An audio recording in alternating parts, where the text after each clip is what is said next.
the Jags. The Jags actually are a team that knows who they are. That doesn't mean they're necessarily good. They don't have a ton of talent, but I've seen the Jaguars play this year, and I've seen the Cardinals play, and the Cardinals seem way more lost. Sorry, Jonathan Gannon. Jags win in the West Valley. Saints host Falcons, another toilet bowl game. This will be at the Superdome. And I think, like, the the Falcons D is so good. I think Tyler Shuck gets his first win, and they're receiving 2 points too. So I'll go for the Trois Fois of the Big Easy. Cowboys host the Eagles. I'm picking the Cowboys to win this. Carmine picked the Eagles to win big. I think the Cowboys feel really well chuffed after Dr. Rader made them feel good, and I think they continue that. Rams host the Bucks. The Rams are the real deal. I believe the Rams are going to end up in the NFC Championship game. They win. Niners host the Panthers. Brock Purdy is back. The Niners look very good.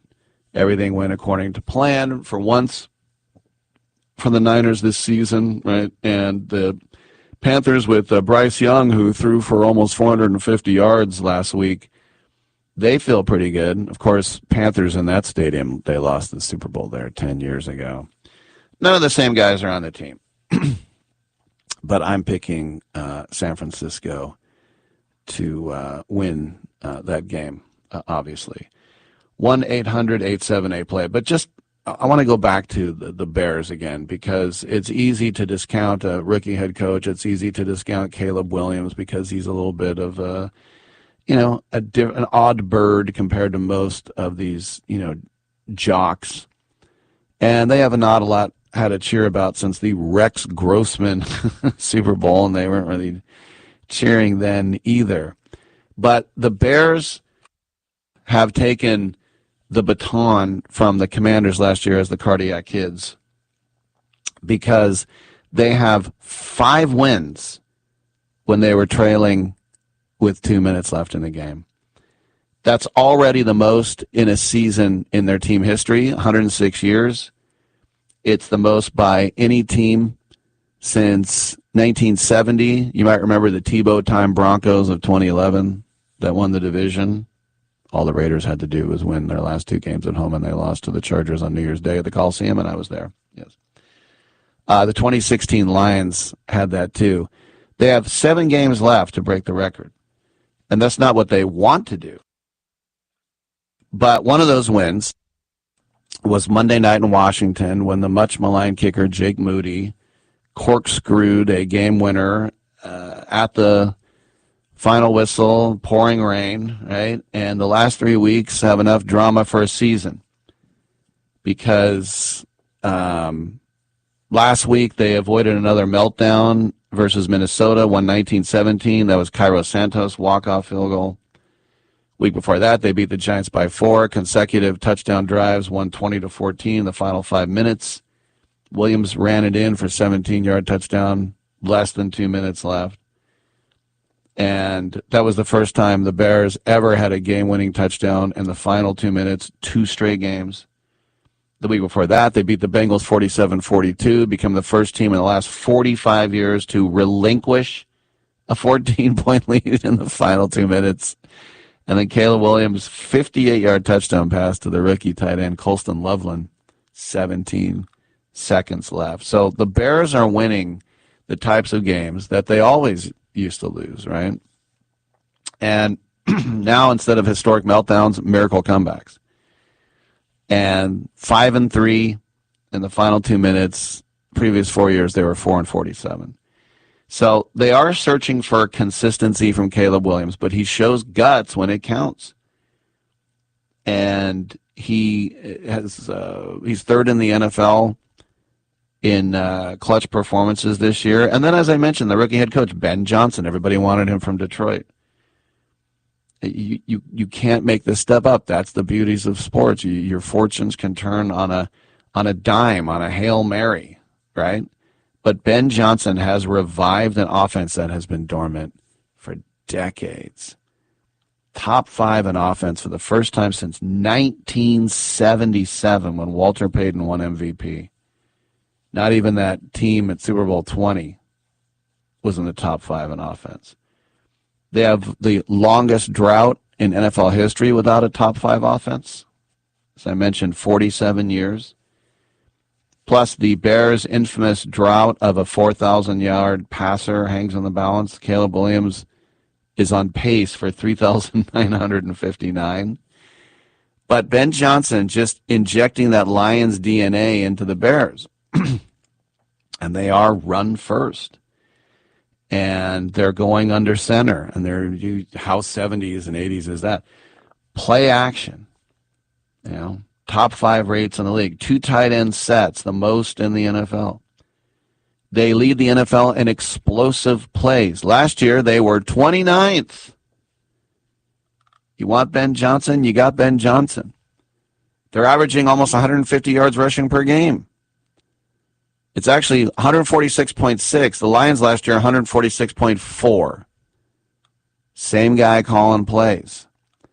So, the monsters of the Midway are not walking through the door. That 85 squad is not walking through the door, but they lead the NFL in takeaways with 22, just like in 85, the only year that they won a Super Bowl.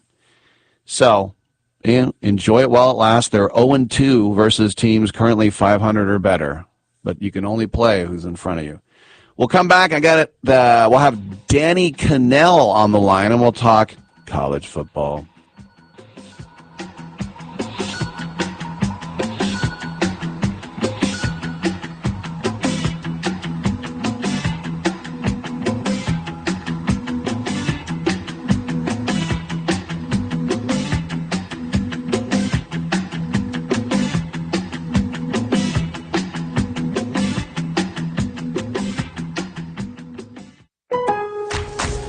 It's never too early for Lowe's Black Friday deals. Snag some of our biggest savings of the season right now, like 25% off select pre-lit artificial Christmas trees. And get yourself free select DeWalt, Cobalt, or Craftsman tools when you buy a select battery or combo kit before the Black Friday rush. Because everyone loves free stuff, right?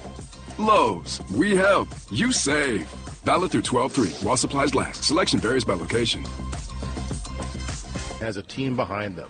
And for thousands of families without insurance, Christ Clinic is that team. At Christ Clinic in Katy, Texas, they provide high-quality, faith-based health care to people who deserves a shot at health, no matter their income or insurance status. Their doctors, volunteers. Their mission, rooted in compassion. Their impact, over 10,000 patient visits every year and growing. But they can't do it without help from fans like you. If you ever cheered for a comeback story, this is your chance to be a part of one. Donate today at ChristClinicKaty.org and help them keep the doors open for those who need it most. One gift can be the difference between surviving and thriving. Christ Clinic in Katy, where health meets hope and faith goes to work. That's Christ Clinic Katy, spelled Katy.org. Team up with them today. I'm holding in my hand the American Silver Eagle dollar. It's a beautiful piece of American history, and it's 1 ounce of silver.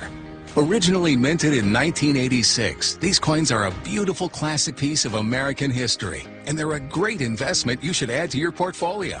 The beauty of silver is that however much you have available to invest, silver is affordable and easy to acquire, with one coin costing around $30. So, if you choose to invest a few thousand in silver, you can get quite a bit for your money. And you'll have a tangible asset that you can hold, one you can be proud to own. Claim your piece of American history with American Silver Eagle dollars. Call the Silver Hotline right now. 800-620-1624. 800-620-1624. 800-620-1624. That's 800-620-1624. Getting together with friends to watch the game? Then you'll need American Premium Vodka. Handcrafted and pure, this is the one thing all Americans can agree on. Founder Mark Gus Scott chose the finest natural elements America has to offer, and you'll taste how great it is to be an American. Now available at Bevmo, GoPuff, Hy-Vee, and Fairway stores. American Premium Vodka. This is the America we need right now.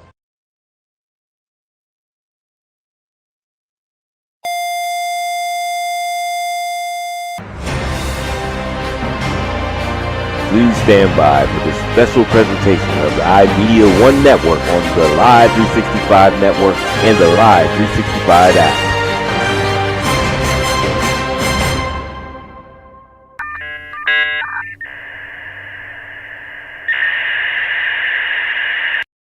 Hey,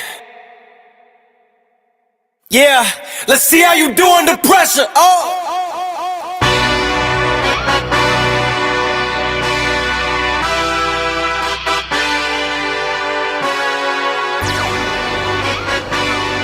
Hey,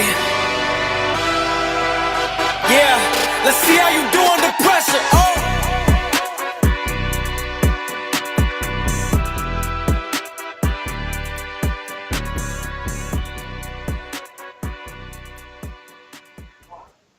And we welcome you to Nordonia High School here in Macedonia, Ohio, as Western Reserve Radio and Sports Radio 1240 are proud to bring to you the Youngstown Patricians High School Football Game of the Week. OHSAA Playoffs, Division 7 here is the McDonald Blue Devils, undefeated at 12-0. They get ready to take on the 11-1 Mogadore Wildcats. Hello, everyone. Jim Craven with you, along with Dave Clark here. Hi, atop the Nordonia High School Stadium here in Macedonia. What is so far a beautiful night here. Some rain expected to come through from what we understand. 47 degrees here as we get ready for Division 7 playoff action here. The McDonald Blue Devils, again, they come in at 12-0, and they will take on the perennial powerhouse, playoff powerhouse, the Mogadore Wildcats. They only have one blemish on their record this year. McDonald Blue Devils have blown through the competition this year. And, Dave, it has been a great year for the McDonald Blue Devils. But when we look at this matchup, we were talking on the way up, statistically, this looks like a matchup between two twins. Yes. Offensively and defensively, this is going to come down to ball control and maybe turnovers and penalties. Yeah, I believe that's exactly what it's going to be. I mean, they are exactly mirror images of each other. And I think both teams will try to establish the running game. I think that's going to be a big factor in this game, to continue to pound the football as much as possible and see who comes out on top. And the penalties, that's going to be big. And one thing that definitely will be big is the takeaways. Who can get the most turnovers? The turnover game is going to be very important in this game. When you look at it statistically, something has to give. So it's the immovable the immovable object versus the irresistible force. Yeah, absolutely. And we'll see what gives here. We're going to step aside for our first break. When we come back, we'll dive into the McDonald Blue Devils as we get ready for Division 7 playoff here at Nordonia High School in Macedonia, Ohio. You are listening to the Youngstown Patricians High School Football Game of the Week here on Western Reserve Radio, Sports Radio 1240 WBBW. We're back after this.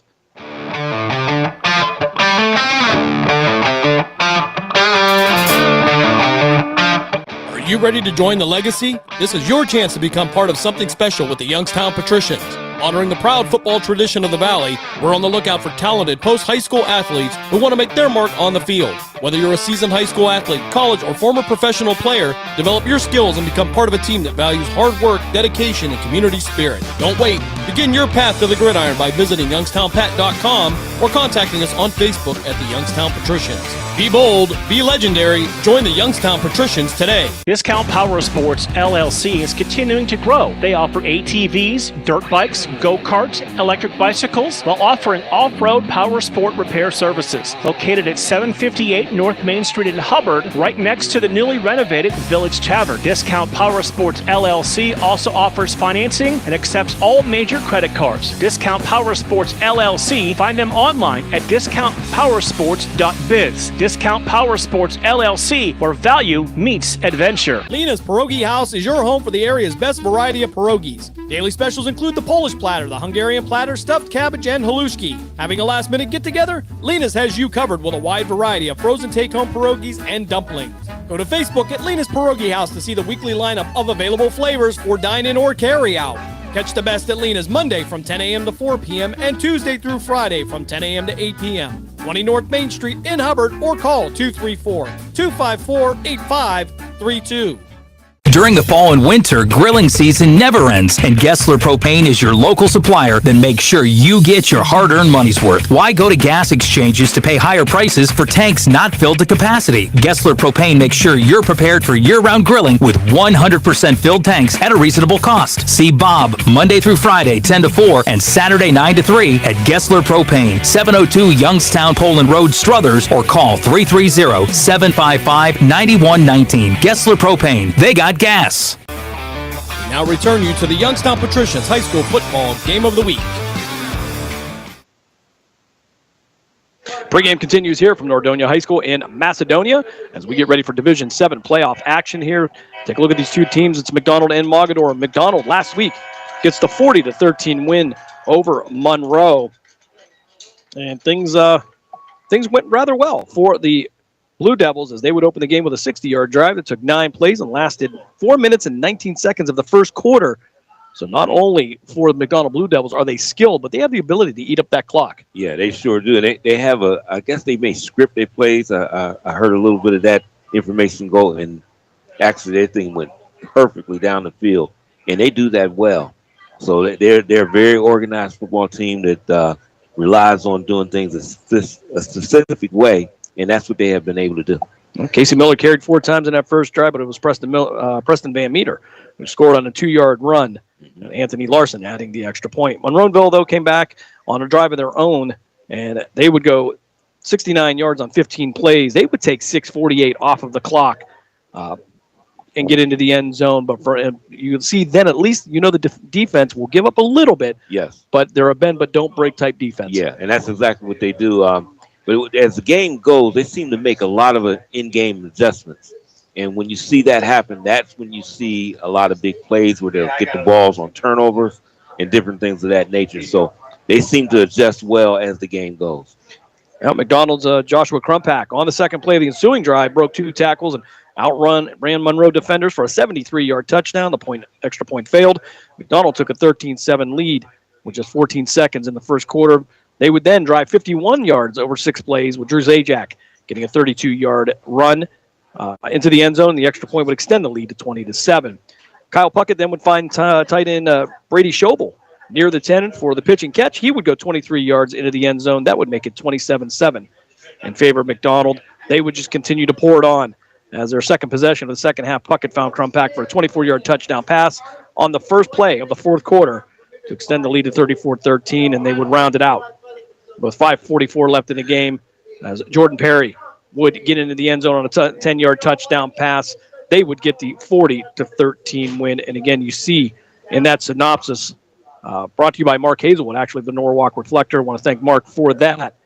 They have the ability to spread the ball around and do it on the ground and through the air. Yeah, and that's a good weapon of what they do is there's no one person you can say put in your game plan, we need to stop this certain person. They spread the ball around, and a lot of them can make big plays, so it's hard to key on any certain player. You just got to have a good defensive plan against them. Well, I certainly did have that last week. Again, they get the 40-13 win over Monroe.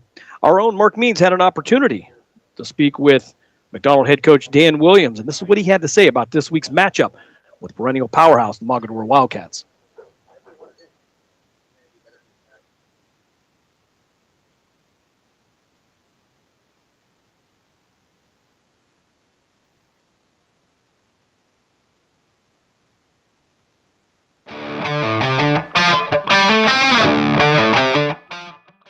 We are back inside the Cleveland Cobras Coach's Corner, joined by Coach Williams of the McDonald Blue Devils. And, Coach, every playoff win is special, and your team played really well last Friday night. Yeah, we played a really good game last Friday against Monroeville, and excuse me, we played our best game of the year, I believe.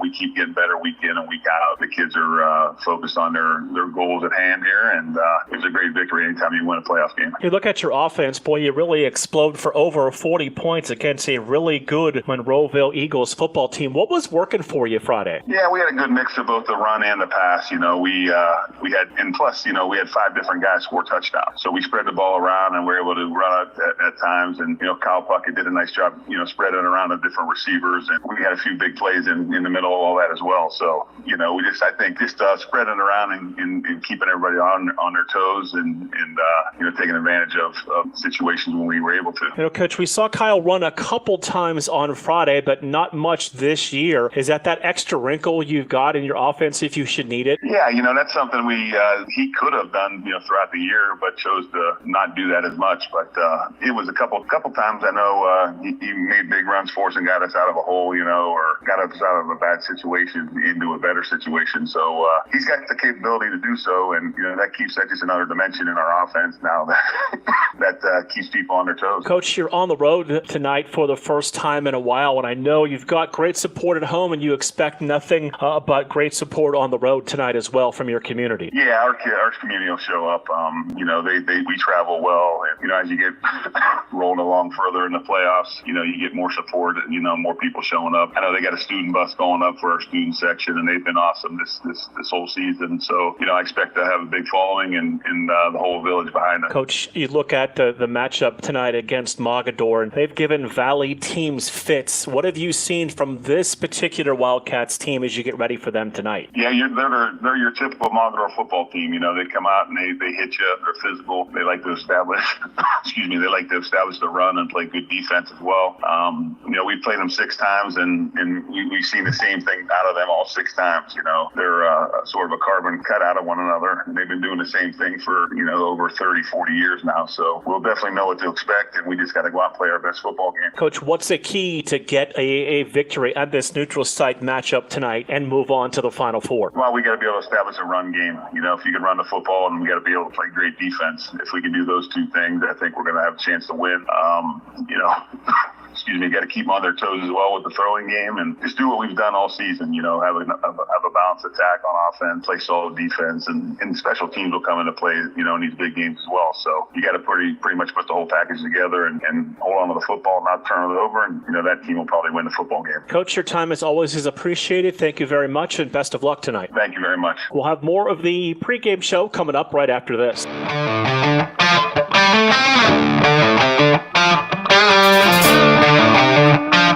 Are you ready to join the legacy? This is your chance to become part of something special with the Youngstown Patricians. Honoring the proud football tradition of the Valley, we're on the lookout for talented post-high school athletes who want to make their mark on the field. Whether you're a seasoned high school athlete, college, or former professional player, develop your skills and become part of a team that values hard work, dedication, and community spirit. Don't wait. Begin your path to the gridiron by visiting youngstownpat.com or contacting us on Facebook at the Youngstown Patricians. Be bold, be legendary, join the Youngstown Patricians today. The Village Tavern's been a beloved local landmark in Hubbard, Ohio for nearly a century, and now it's better than ever. Recently renovated and still serving up the same warm hospitality, the Village Tavern is your go-to spot for great food, cold drinks, and a laid-back atmosphere. Whether you're stopping in for dinner, catching up with friends, or just looking to relax, you'll enjoy a full menu of American favorites, rotating drink specials, and friendly service that makes every visit memorable. Be sure to visit the Village Tavern at 746 North Main Street in Hubbard, right next to Repair That Glass. To learn more, go to villagetavern3.com. Are you tired of switching apps just to catch your favorite shows and live events? Say hello to the iMedia One Network app, your one-stop destination for streaming and everything that matters. From national sports to exclusive local content, Western Reserve Radio, Western Reserve Radio 2, and City View Sportscast are now all in one place, anytime, anywhere. Download the free iMedia One Network app on iOS and Android and unlock the future of sports audio in the palm of your hand. The iMedia One Network, your sports app in the Valley. Are you ready to hit the gridiron and make your mark? The Cleveland Cobras are recruiting players and coaches for the upcoming Premier Amateur Football League season. We're looking for passion, grit, and the relentless drive to win. Whether you're a seasoned vet or hungry rookie, your shot starts now. Join a brotherhood, build a legacy, strike with the Cobras. Follow us on Facebook at Cleveland Cobras Football, or for league information, visit PAFLfootball.com to get started today. Team, pride, Cobras. We now return you to the Youngstown Patricians High School Football Game of the Week.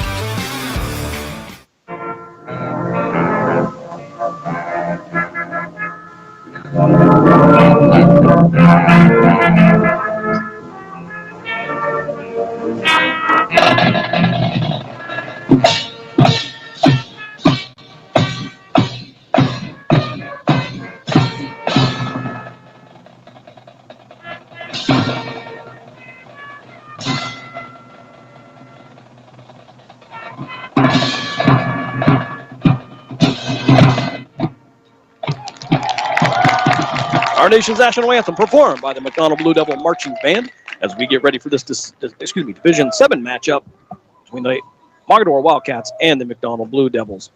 Jim Craven with you, Dave Clark with you as we get you ready for kickoff here at Nordonia High School in Macedonia, Ohio. And take a look at the Mogadore Wildcats. They are here perennially every year, Dave, one way or another, whatever division they're in, they're always in the mix. And it's almost like they just plan those extra trips in the weeks 3 and 4. Yeah, I think that it's like it's their season. You know, once we get down to this, now it's their season. This is something, this team has been here in different divisions and always perennially here. And then they go to the big dance. And they get there. So this is a team that knows how to win at this time of year. Yeah, a lot of success here with this Mogadore team, coached by Matt Adorney. Again, only one loss this year. That goes back to September 5th against Dalton. Dalton last week lost to Garaway in the playoffs, 25-16. Last week, it would be Mogadore taking on East Canton. And they would put up 40 first-half points against East Canton. So they have the ability to score fast and furious. And ultimately in Ohio, that sends it to a running clock in the third quarter. Yeah, yeah, we know all about that. And this game, this is something. I mean, both teams can score, and I just think we're in for an exciting night for sure. Yeah, last week it started off with Connor Lehner returning the opening kickoff to Mogadore's own 44, and on the first play from scrimmage, ran 56 yards for a touchdown, and he missed the extra point. He took a 6-0 lead. The Wildcats were up 12-0 with 6:13 left in the first quarter, and Dylan Benedum scored on a 35-yard misdirection play, and that would be followed by Lehner's second TD of the game, which will put Mogadore ahead 19-0 with 46 seconds left in the first quarter. Lehner scored on a 3-yard run to cap off a 70-yard TD drive by the Wildcats. Mogadore extended their lead to 26-0. Cade Thomas intercepted a pass and returned it 45 yards for a touchdown. That came with 11:14 left in the first half. And look at Cade Thomas, a junior, one of the many juniors and sophomores here that will be back around for Mogadore, and they continue to build that program from the ground up. The Wildcats also, they led 33-0 with 6:45 left in the first half, and Dylan Benedum scored on a 3-yard run to cap a 45-yard touchdown drive, and then it would be quarterback Maddox Smith scoring a 55-yard run. That would give him the 40-7 lead at the half. The only score coming after that would be Jake Dasco's 2-yard touchdown run, and Mogadore gets the 47-14 win as they get their 11th win of the season.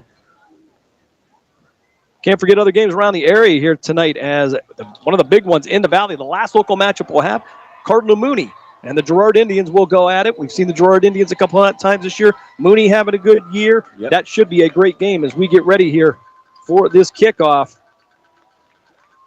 This crowd that came in here now, they piled in here, and it's a nice crowd tonight. Yeah, both teams traveling very well. As Tyler Pendergrass, the junior, will get ready to kick this one off. Mogadore in their white jerseys, green pants, white helmets.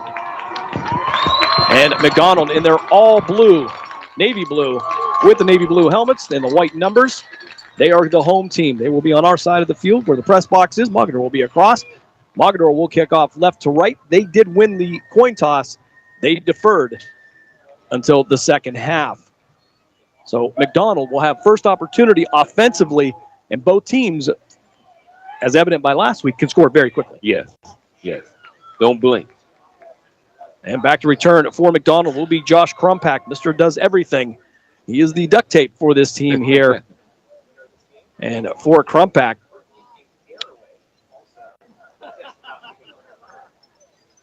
he's got some good stats for sure. He's a dangerous guy with the ball in his hand.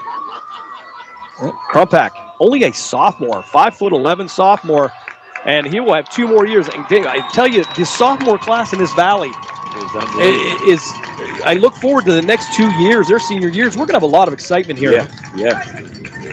So Krumpak going to be the lone returner. He'll line up right around his own 11-yard line. And it will be Pendergrass. He'll kick this one off from the 40, left to right again. Thanks for joining us here on Western Reserve Radio and Sports Radio 1240 WBBW. Top of the hour here in Macedonia. You're listening to Sports Radio 1240 WBBW, a Cumulus media station. And Pendergrass ready to get this one underway. He'll put a boot into it. And this one going to be a low line drive fielded at the 22-yard line by the up back, and brought out to the 35-yard line, brought down near maybe the 36, depending on the spot. And that return will be by Jordan Perry. Perry, the 6'3", 190-pound senior. Yeah, that's the emotional leader, I call him, for the McDonald Blue Devils. He's a guy that's had a lot of energy, and he basically just puts that to the team. You'll see a lot of things start to happen when he gets the ball in his hand. McDonald going to move right to left on your device. You're listening on the iMedia One Network app. They'll go two backs in the backfield, single back to the right, under center. It'll be Puckett with the handoff. They'll fight past the 40 down near the 41-yard line. They pick up just about 4, 2nd and 6 now for the McDonald Blue Devils. And that's what I think both teams want to do. Like I said, want to control the clock if they can. And I think the ground game is going to be very important. Kyle Puckett bringing in the play from the sideline. I want to thank Dan Williams for taking the time here in the Cleveland Cobras Coaches Corner. They'll go right back to the line, kind of get there quickly. They'll go wing to the left, two backs in the backfield, single receiver to the near side. They'll hand us one off. We're going to have a flag and a stoppage. We'll have a pre-snap penalty. And actually, they're going to say it's going to be encroachment by Mogadore. So it's going to be 2nd and 1 now for McDonald. Mogadore will get the first penalty of the night. Yeah, try to get a little jump on it. Try to get in there and hit those gaps. You know they want to run the football. They got a nice-sized offensive line. And then you got a back like Zajac, who's 230 pounds, who can pound it. They want to try to get as much advantage as they can and try to get a little early start into the gaps there. Yeah, good down and distance for McDonald. 2nd and 1. Ball now at the McDonald 46-yard line. They'll work from near the left hash. Crumpack under center. Puckett under center. Hand off. They'll get that at yard, and they'll cross the 50-yard line. They'll get into Mogadore territory, and the progress will be stopped near the 48, and that's going to be enough for a Blue Devil first down here with 10:49 left here. First quarter just underway here in this Division 7 playoff. Nice little run there. They're keeping everything. They're going right in. I mean, you don't have to look for nothing too far. It's in the phone booth right now, Tim. They're just running that ball right up the gut. Now we see one receiver on the outside, just kind of keeping people honest. Yep. But for the most part, this is a heavy backfield. As Perry, he'll be the split out to the far side. Wing to the right, two backs in the backfield, Puckett under center. This one, handed off. They're trying to work for room on the right side, and they're going to make it out past the 45, actually just to the 45. And that's going to be Casey Miller on the carry for McDonald. And it'll bring up 2nd down and just about 6 again for McDonald. Yeah, try to surprise them with a little bit of something on the perimeter, try to get Miller out there. He is an elusive runner to make big plays. Actually, this thing's only going to be a 2-yard gain here. I thought he went out of bounds a little bit further down than that, but all right, we'll mark this one at the 46. Yeah, he must have stepped. I believe he probably stepped out somewhere there. He was right there at the sidelines, but it did look like he had about an extra 3 yards. Yeah, from the hash mark, from the right hash mark, man in motion from right to left. Back to pass is Puckett. He'll swing this out to the flat. It'll be caught 40 out to the 39-yard line. And it'll be Josh Crumpack on the reception for McDonald. He'll make it inside the 40 down to the 39. That will bring up another 2nd and 1 for McDonald. And that's one thing I talked about earlier. I told you this off air, we was talking about the game. I said the quarterback is very efficient. Doesn't throw a lot, but he's a guy that does a good job in reading the defense. It has been, I probably jinxed him now, but he's been doing a great job. Puckett under center again. He'll hand this one right up off the left side. Right through the line, past the 35, down near the 34-yard line. Drew Zajac on the carry, getting the hard yards between the guards. That's it. This is the foundation of football. The offensive line, the big uglies, like to call them. That's where the key to football is won.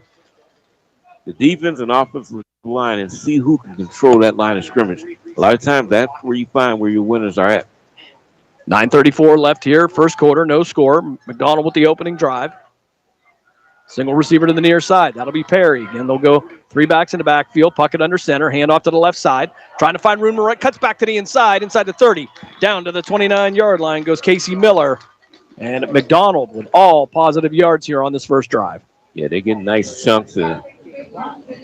And that's about 5 yards from that play. It didn't even look like it was that much, but he did. It's just they're doing steamrolling with that offensive line so far. Well, as much as they tell the coach here, it's a little easier to call them plays in second and short, third and short, as opposed to first and 15, which he was used to.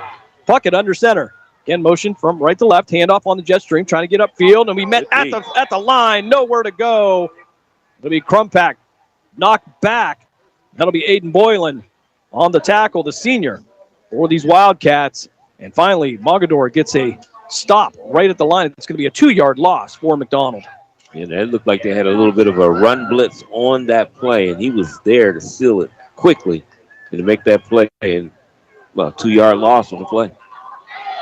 So 3rd and 7 now for the Blue Devils. Ball at the Mogadore 31-yard line. Bucket under center. Again, we'll go with the 2-back. Single receiver to each side this time. Handoff off the right side. Room to run inside the 25, 20, and down to the 15-yard line. And he kind of rolled. It's going to be Casey Miller on the carry. He thought that he rolled off the defender and kept going, but the officials say he was down, and they will mark this right at the 15-yard line. McDonald with another first down. They are in the red zone. Nice little quick opener there. He was able to find his way. And boy, he almost broke that all the way. So 1st and 10 for McDonald at the Mogadore 15-yard line. 7:53 left here. First quarter, we're scoreless. Single receiver to the far side again. That'll be Jordan Perry. Wings to each side. Single running back. Puckett. He'll hand this one off again off the right side. And McDonald will fight this forward down to the 11-yard line. Casey Miller on the carry again for the Blue Devils. Yeah, now as you get closer to that end zone, it always gets tougher down here. Still picked up a nice 3-yard gain. Almost 4 yards on the play. But I tell you, this is where it gets tough at now.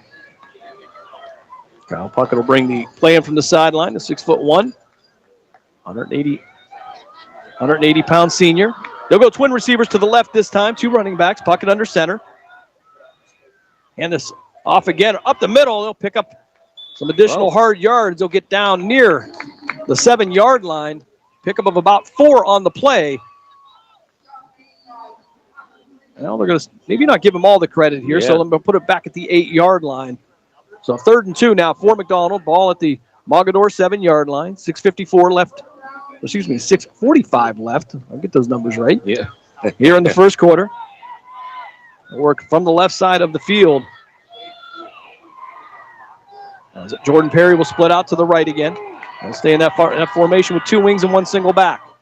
Handoff off the right side. Fighting inside the 5, down near the 2-yard line. I think he got a first down, too, on that play. It'll be 1st and goal for McDonald. As they are working from between the tackles. Nothing fancy here. No, not at all. Clock will continue to run with 6:20 left here, first quarter. No score, but McDonald knocking on the door. 1st and goal at the Wildcat 3-yard line. Yep. Well, we say mano on this one. There's only been 1 pass on this drive. Zajac, the running back. He'll give it to Zajac. He'll drop his shoulder, fight forward. And is he going to be short? Is he going to get in? And he's going to be just short of the goal line. Wow. I don't know if you can get any closer without actually crossing that line. But hey, they tried to pull him in there to the end zone. He couldn't get in there. But he couldn't any closer than that. Drew Zajac, the 6'3", 230-pound senior, 6', 230. That's a lot to stop. Yes, absolutely. Puckett bringing the play in from the sideline again. They'll try this again. 2nd and goal from the 1. 5.5 minutes left here, first quarter. McDonald looking to get on the scoreboard first. Perry, the single receiver to the left. Tight formation. They'll send a man in motion. Handoff to the inside. Touchdown, McDonald. 5:17 left here, first quarter. Drew Zajac gets the touchdown, puts McDonald up by a score of 6-0. Yeah, I tell you, this was a defining type of drive.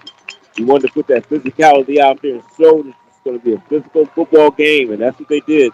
1 pass on that drive and completely just running in between the tackles too. We had 1 perimeter run. The rest has been inside. What a drive! Snap back, kick is up, and it is just barely over the crossbar. And with 5:16 left here, first quarter, McDonald goes right downfield. They take a 7-0 lead. And for McDonald, you couldn't have scripted that any better. No. One play with a 2-yard loss. Everything else positive, downfield, great execution. Yeah, and you got to give a lot of credit. We're talking about the backs and everything, but that offensive line did an excellent job during that drive to be able to open up those holes and have consistent running areas all the way down the field. From South Range High School in Canfield Township, the Discount Power Sports scoreboard update. Mooney has taken a 7-0 lead over Girard. Well, Mooney's, you know, I've been able to see both teams this season, and Mooney were getting healthy when we seen them, and they were looking pretty decent, and they just got better and better and better, and this should be a heck of a game between those two. Yeah, much improved Cardinal Mooney football team there in Division 5, Region 17. As McDonald will bring out the kickoff team. Anthony Larson to do the kickoff duties here. He'll kick from right to left.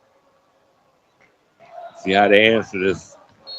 McDonald with a 7-0 lead. They score on a 1-yard touchdown run by Zajac. Short kick here, and it'll be picked up near the 31-yard line by Mogadore. Brought to inside, and then brought down near the 42-yard line.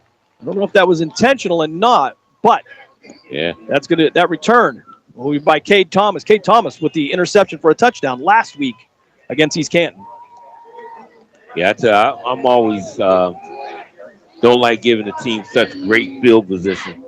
You think you want to kick it down there.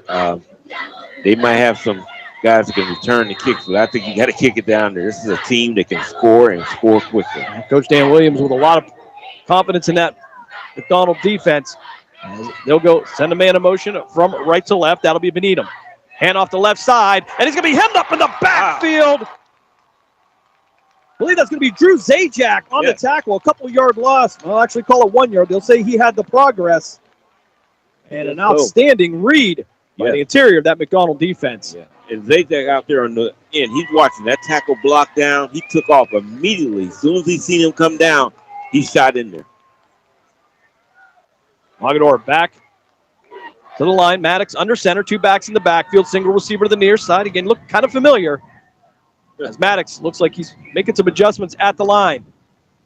Maddox with the handoff off the left side. Mogadore into McDonald territory, and he's going to be gone. 15, 10, 5, touchdown. Dylan Benedum on the 58-yard touchdown run. And you wondered how they were going to answer? Well, just like that. Just like that. That's it. That's why you don't want to give a team like that such great field position, even though the way he ran that ball and the way they opened that hole, I don't care if they were on the 1 yard line, he was going to score there. He was determined not to go down. So 58 yards as Mogadore will come on for the conversion. Cade Thomas will hold.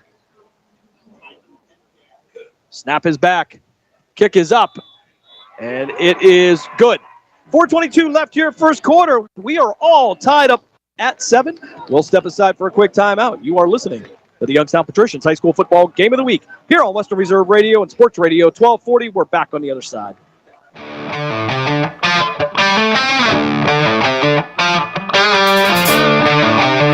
Discount Power Sports LLC is continuing to grow. They offer ATVs, dirt bikes, go-karts, electric bicycles, while offering off-road power sport repair services. Located at 758 North Main Street in Hubbard, right next to the newly renovated Village Tavern. Discount Power Sports LLC also offers financing and accepts all major credit cards. Discount Power Sports LLC, find them online at discountpowersports.biz. Discount Power Sports LLC, where value meets adventure. We now return you to the Youngstown Patricians High School Football Game of the Week.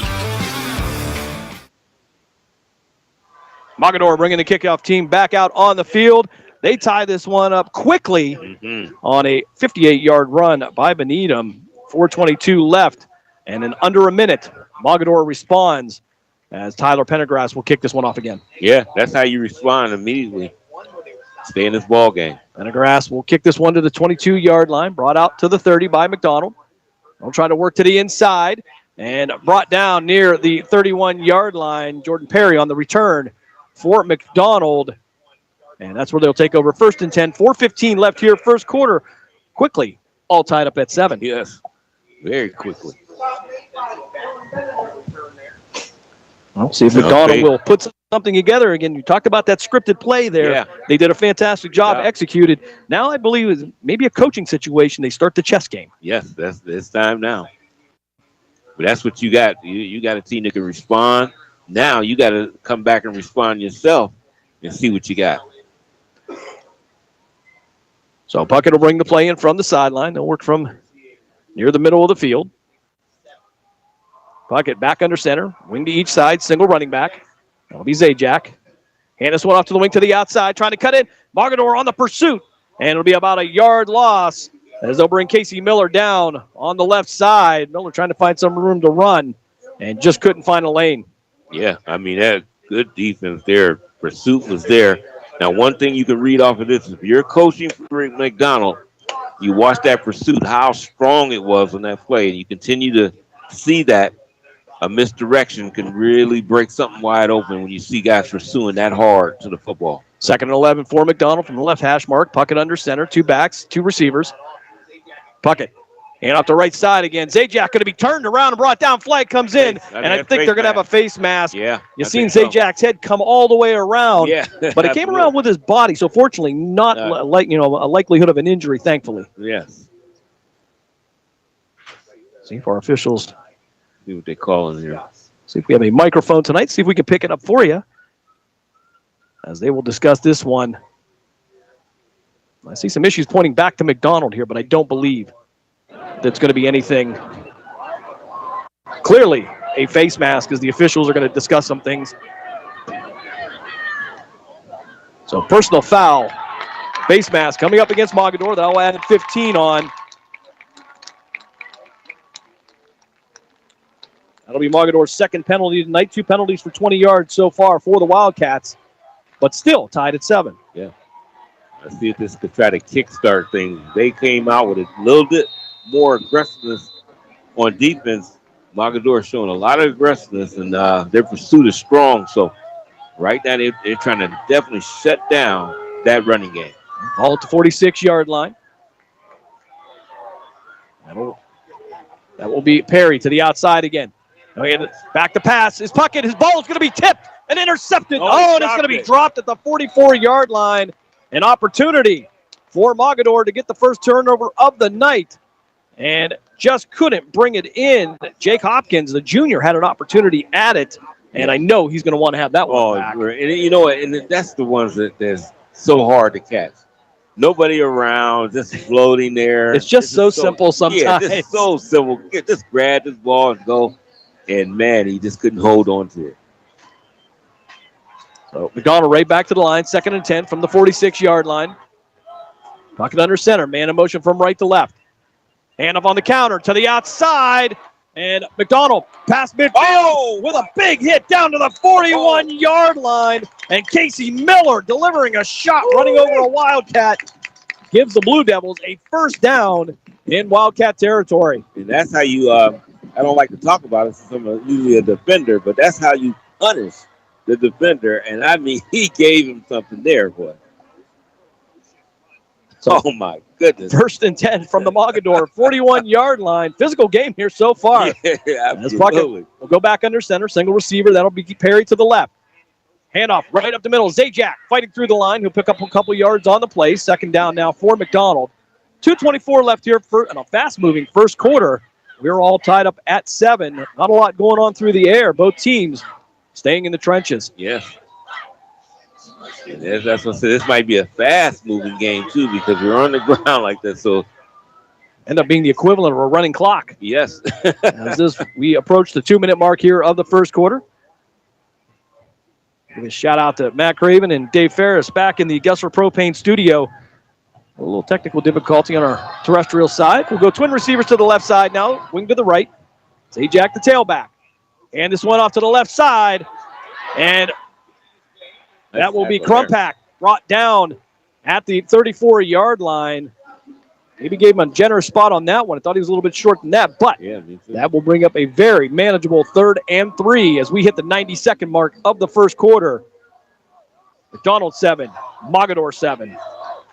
This where they at on the field, this probably is a 2-down area want to welcome in everybody listening on Sports Radio 1240. A little bit of technical difficulty, but you are back with us. We appreciate it. Thanks to Ben Slagle and Dave Ferris. As they'll go twin receivers to the left. Pocket under center. Sajak. And a tailback. This time they'll hand it off to Miller. Miller fighting through the line. May have picked up about a half a yard on the play, but they will move the ball. It looks like the officials are going to mark this at the 32. They need to get to the 31 for a first down. So it's going to be 4th and 1. If you were Coach Clark, what are you doing? It's a long one, too, here. Yeah, that ball's not at the marker. It's back. So about a yard and a half, maybe. And you want to still go with your power up inside, but Zajac, the tailback, pocket under center, man in motion from left to right.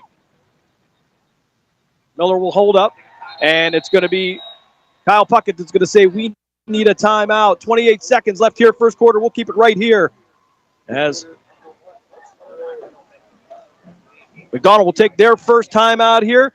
And because I know he's listening in, a shout out to Mark Means and Ryan Briggs getting ready to bring you Grove City Wolverine College playoff action. They are in Hanover, Indiana.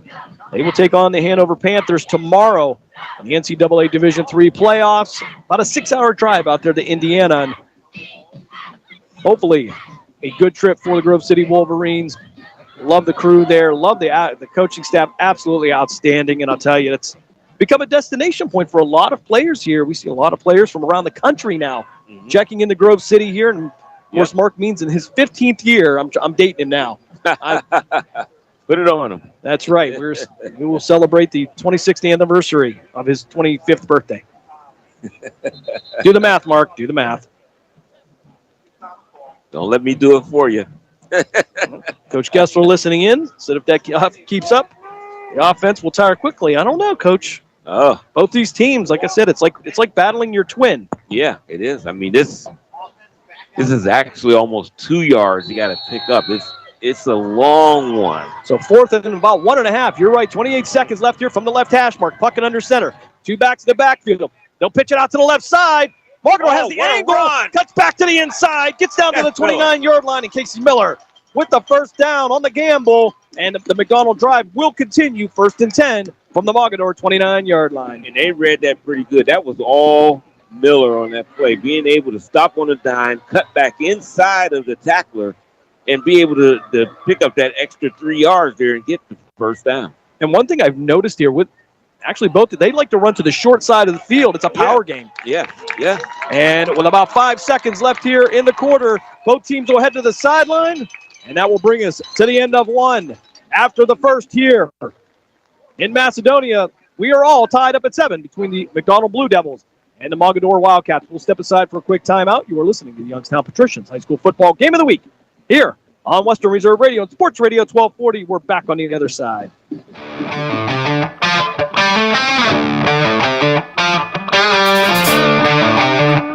Village Tavern's been a beloved local landmark in Hubbard, Ohio for nearly a century, and now it's better than ever.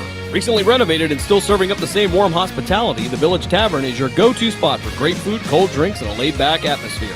Whether you're stopping in for dinner, catching up with friends, or just looking to relax, you'll enjoy a full menu of American favorites, rotating drink specials, and friendly service that makes every visit memorable. Be sure to visit the Village Tavern at 746 North Main Street in Hubbard, right next to Repair That Glass. To learn more, go to villagetavern3.com. We now return you to the Youngstown Patricians High School Football Game of the Week. We'll flip sides of the field here. McDonald will have the ball 1st and 10 at the Mogadore 29-yard line, all tied up at 7. And McDonald so far right up there to looking like a 12-0 team. Yeah. These teams here, this could have been a better matchup. At least so far, what we done seen. 2 backs in the backfield, twin receivers to the right. Back to passes. Puckett fires. That's going to be caught at the 15, 10, 5, and into the end zone. Touchdown, Jordan Perry on the 29-yard pitch and catch. McDonald on the score makes it 13-7 pending the extra point. They don't throw often, but when they do, they do it well. Yeah, that's what I was talking about. Puckett will make the big throws, and there's the guy I tell you that just puts energy into their football team, is Jordan Perry. He's a tough guy. He makes big catches, and there he is again making a big play for the score. Anthony Larson on for the extra point. He'll kick this one kind of low, but it will make it over. And 11:54 left here in the second quarter. McDonald on a 29-yard touchdown pass. Puckett to Perry gives the Blue Devils a 14-7 lead. Well, can't complain about this one here. This is a football game back and forth now. Who's going to step up and finally stop someone? It only took a couple plays for Mogadore to answer last time. What can happen on this year's series? And if this goes back and forth in such a way, you wonder, is this going to come down to an extra point? Is it going to come back down to that one key penalty? Yep. It's very few times you look at the pregame and things are so even, and it really plays out on the field. So far, it has been exactly that. Yes, absolutely. It's not the type of thing you score and then you feel like, okay, I can relax for a minute. You can't relax at all in this one. There's no relaxation. Well, so far, if you paid your money to get in here, you're getting your money's worth. As Anthony Larson will line this up. Larson, the 6 foot, 160-pound senior kicker for McDonald. Both returners for Mogadore up around near their own 20-yard line. Yeah. So we'll see what Larson wants to put this one. This one's going to be a low and over and fielded to the 21-yard line, right out by the Wildcats, past the 30, 35, 40, out past midfield. He's got two men to beat, and it's going to be Crumpack on the angle. Oh, he got him. Crumpack is going to bring him down inside the 10 near the 5-yard line, and Mogadore will set up shop.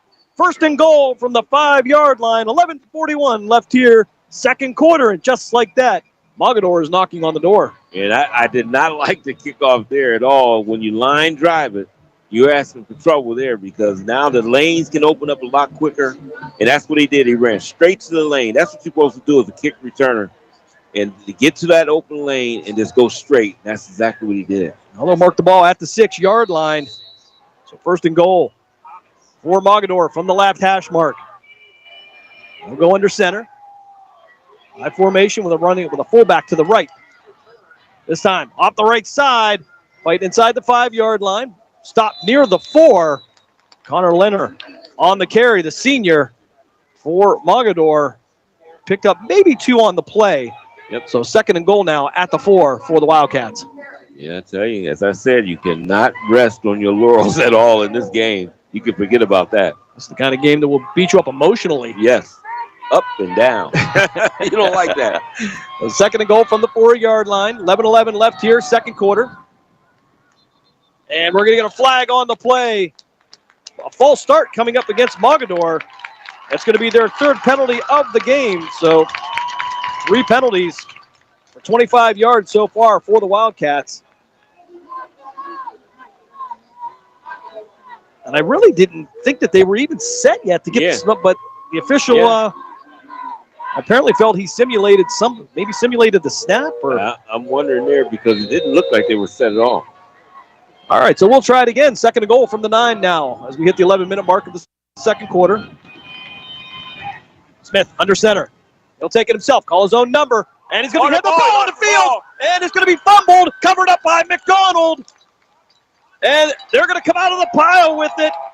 Amari Carriol gets the fumble recovery, and there's the first turnover of the game. We talked about that. That is going to be key in a game that's very even. Yeah, that's what we talked about. You don't want that to happen, but those are the things that change the outcome of a football game. 10:52 left here in the second quarter. McDonald will have the ball. That's the good news. Bad news, they will be back on their own 8-yard line, 92 yards to go for the Blue Devils. And that's the bad news. That's the part. You got to be careful with the football yourself now when you're back up against your own goal line. Under center again this time. Hitting the backfield, but they're going to bounce off. Cutting back to the inside. And that will be Miller on the carry. Again, he'll get this out to about the 14-yard line. That'll give McDonald a little bit of breathing room. Yeah, I tell you, that Miller is an exceptional back. I tell you, he's that Swiss Army knife. We talked about him a lot, me and Mark, and we have did their games. He's a guy that he's been playing mainly tailback a lot now, but he's been a wing back before when we was out. He didn't even play in the backfield. He's been at a wide receiver and did some quarterback play doing some of the games. So single receiver to each side, Puckett under center, 2 backs in the backfield, back to pass, 3-step drop. Fires downfield, looking on the 9 route, and he's going to overthrow Jordan Perry out near the Mogadore sideline. And Puckett taking a shot downfield here. Yeah, we have not had a punt in the game yet, by the way. No. And that right there, Puckett showed me something with that arm. He got it out there. Krumpak coming off the sideline. He'll head to the offensive huddle. 3rd and 4 now for McDonald. Ball at their own 14-yard line. 10:07 left here, second quarter. McDonald a 14-7 lead. Mogadore with a great return. Fumbled the ball. Recovered by Amari Carroll. As Puckett now under center again. Single receiver to each side. Back to pass. Fires out to his right. Caught by Krumpak at the 25. 30, 40. He's going to be pushed out of bounds. And that was a hard stopper because he had nobody in front of him. No, he didn't. As they'll mark this one at the 41. That's plenty enough for a McDonald first down. And McDonald out of the shadow of their own end zone. Yeah, you get him out on the edges like that, Jim. That's one thing about him. You get him out there, he can go. And they had a good angle and maybe to push him out. But I tell you, if they wouldn't, you would be counting 6. But that guy can turn it on. So from the right hash, mark again. Puckett under center. They'll go wing to each side. Single receiver to the near side, Perry. Hand it this time off Zajac. We'll pick up maybe a yard on the play. 2nd and 9 coming up for McDonald as we'll hit the 9:50 mark of the second quarter. And for McDonald, they are the beneficiary of a turnover. And that gives them that extra possession. Again, Mogadore deferred, gave the ball to McDonald. That kind of wipes that equation out now. Yes, absolutely. Sure does. So Casey Miller going to come in from the sideline as well. Miller and Zajac have been very busy tonight. Krumpak has added a few as well. Perry, the single receiver to the near side, or to the far side. Krumpak to the near side. Puckett under center. Back to pass. 3-step drop. Fires out to his right. Whoa. And he was looking for Krumpak. I think he was looking more on a hitch route. Krumpak was tied up downfield with Luca Dorney. And it's going to be incomplete. That'll bring up 3rd and 8 now for McDonald. Yeah, I think they just wasn't on the same page there as he was looking for something quick on the outside, and Krumpak continued down the field. In addition to the turnover, again, Mogadore with 25 yards in penalties as Puckett under center. Rolls out to the left side, fires out in the flat, and took a shot at Perry and just led him too far. Incomplete. That's going to bring up 4th and 8. And for the first time tonight, we may see the punt team come on. Yep. Yeah, that's something. So McDonald gets the turnover, can't do anything with it. That's something to jot down there. 9:04, first punt of the game. Faulkner to come in to punt. It'll be Cade Thomas, the exciting junior for Mogadore. Back to return. He'll post up around his own 29-yard line. Faulkner will be right around his own 31. Good snap back. Faulkner, he'll get this one away. And it's going to be a fair catch at the 24-yard line. That's where Mogadore will take over 1st and 10 with 9:02 left here in this second quarter. McDonald with a 14-7 lead. Boy, I tell you. So the only question I have is especially these kickoff teams on both sides. Yeah. Seem like they're kicking short, trying to keep it away, but the returns have been great. Yeah, they have been great. They have great field position to start out with. And I don't think either one of these teams, you want them to have very good field position to start out with. So I'll actually put the ball at the 25-yard line. Maddox Smith under center, I formation, twin receivers to the left. And off to the tailback. Out to the right side. Mogadore will fight forward, maybe pick up a yard or two on the play. I believe that's going to be Connor Leonard on the carry, the senior. And, they'll give him credit for 2. So 2nd and 8 now for Mogadore. 8:43 left here. As the Wildcats will break the huddle, go immediately to the line. Smith under center.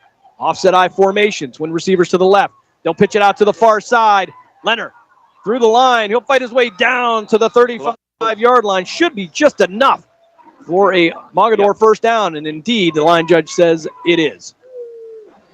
Yeah, you've seen that last offensive play. They actually spread that defense out a little bit further, taking the receivers outside of the hashes then and really spread that defense out. Mogadore averaging 32 points a game, McDonald 35 a game. Mogadore only giving up 11 points per game, and McDonald only 13 points a game as they'll go back to the I formation. Smith with the handoff, right side, Lehner through the line. He'll break a couple tackles, and he'll fight his way down near to the 49-yard line. They'll say his knee went down at the 48, but that's enough for another Wildcat first down. Yeah, I mean, he broke through that line. I'm telling you, they're spreading them out, and they're running up inside. And these guys are hard runners. You can see that there. They can't be arm tackles because he's running straight through those. On the right side, on the right hash mark, again, offset I formation. One single receiver to the near side. They'll go heavy in tight. Handoff to the inside. Get it into McDonald territory down to the 47-yard line. Dylan Benedum on the carry, the junior for Mogadore. Yeah, that little delayed handoff will give it to him. He's a big guy, too. He gets through that line and through that second level. It's going to be hard to bring him down or to catch him. He got good speed also, as we've seen earlier when he scored. Benedum 6'4", 215 as they'll go back to that offset I formation. Single receiver to the near side. Pitch it out to the near side. And he's going to be hemmed up in the backfield. Read beautifully by Quinn Schmidt. Nowhere to go. Schmidt came through like he was in the huddle when they called the play. And I'm looking down when you said that. I said, let me see what grade he's in. A sophomore. Like we talked about in the Valley, we've had some great sophomore players this year. 2027 is going to be a lot of fun. Oh, my. So 3rd and 7 now for Mogadore back at their own, at the McDonald 49-yard line. Just barely in the plus territory. Smith in the shotgun. He'll call his own number off the left side. He'll find room to run off the left 40, 30. He has to get past one man. He'll get a block and into the end zone for the touchdown. Maddox Smith, 49 yards.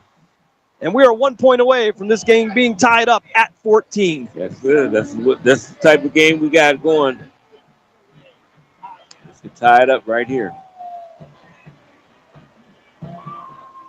So after losing a couple of yards on the play, Maddox Smith says, I'll take it myself.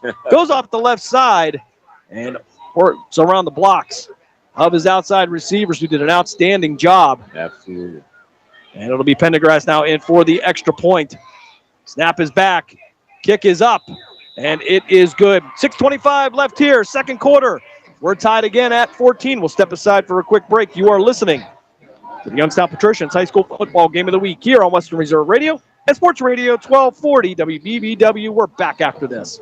During the fall and winter, grilling season never ends, and Gessler Propane is your local supplier. Then make sure you get your hard-earned money's worth. Why go to gas exchanges to pay higher prices for tanks not filled to capacity? Gessler Propane makes sure you're prepared for year-round grilling with 100% filled tanks at a reasonable cost. See Bob Monday through Friday, 10 to 4, and Saturday, 9 to 3 at Gessler Propane, 702 Youngstown Poland Road, Struthers, or call 330-755-9119. Gessler Propane. They got gas.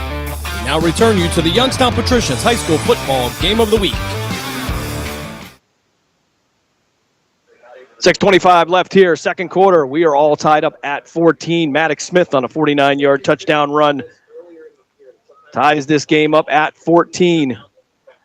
As Pendergrass will come on to kick off. Of course, as we have done all year long, the kickoffs are all brought to you by Village Tavern. For nearly 100 years, Village Tavern has been one of the area's favorite local spots for great food, cold drinks, and a laid-back atmosphere. Village Tavern is located at 746 North Main Street in Hubbard, or online at villagetavern3.com. McDonald going to pick this one up at the 12-yard line, right out to the 20, 25, fight his way to the 30. That'll be Crumpack off the left side, down to the 35, near the 36-yard line. They'll actually give him the 35. They'll say his knee went down there. That's where McDonald will take over 1st and 10, 6:17 left here in the second quarter. Not bad field position. That's what you want to do. You want to kick it further down the field and allow them, if they're going to return it. But you can't just give them the field position at the 44-yard line. That's where they have been. We've seen so much of that this year. We've seen Poland where they had two kickers. One was a deep kicker, and one was kind of a guy that couldn't kick. And it was an interesting strategy now. Yeah. As Puckett under center, pitch it out to the near side, cut back to the inside. McDonald working back to the outside. Blue Devils into Mogadore territory near the 40-yard line. Casey Miller on the carry for the Blue Devils. And it'll be 1st and 10 for McDonald in Mogadore territory at the 39. 6:08 left here in the second quarter. He is an exceptional good runner. I tell you, he is. He's patient.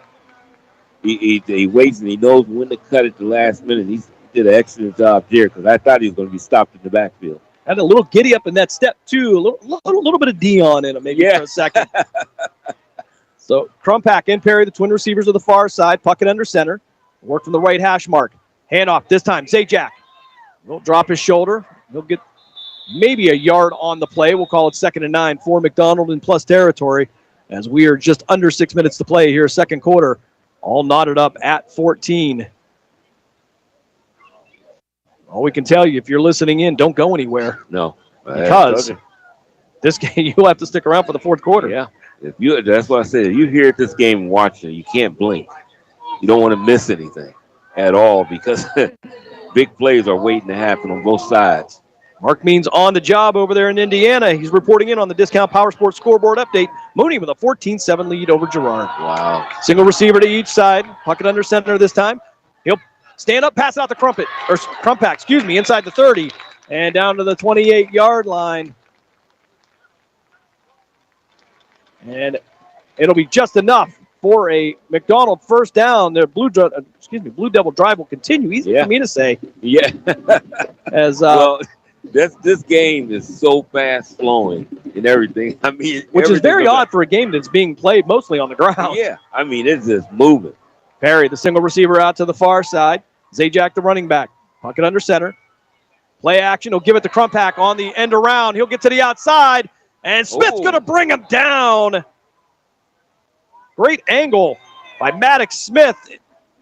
And maybe picked up a yard on the play. Yeah. Indeed, he did. Yeah, that's and it'll be 2nd and 8 now for McDonald. I thought maybe that was getting close to a little bit to a horse collar tackle, but indeed brought him down here. No flag on the play. And it's now 2nd and...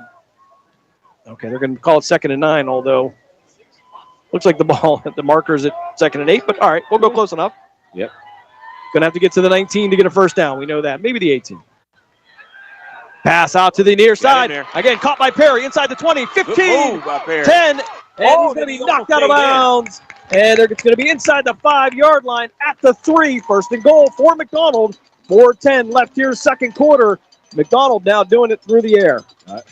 I mean, they're switching up. They're really mixing up things now. And they're going in fast mode now. They're going to get ready to go right back to the line of scrimmage. Getting back to that sugar huddle that they have. We talked in pregame about the amount of weapons that he has and the pick your poison kind of theory here. Yeah, that's what it is. Puckett now under center. Zajac, the single running back. Single receiver to the near side. That'll be Perry. Man in motion from left to right. Hand off to Zajac, but he's going to be wrapped up in the backfield. He'll lose a yard or two on the play. Well read by the Wildcats as we hit the 4-minute mark of the second quarter. A great call there on defense. That run blitz bringing both inside linebackers. That was dangerous, too, because when he got the handoff, the defender was right there at that time to make the hit, and it could have been disaster there at the 5-yard line.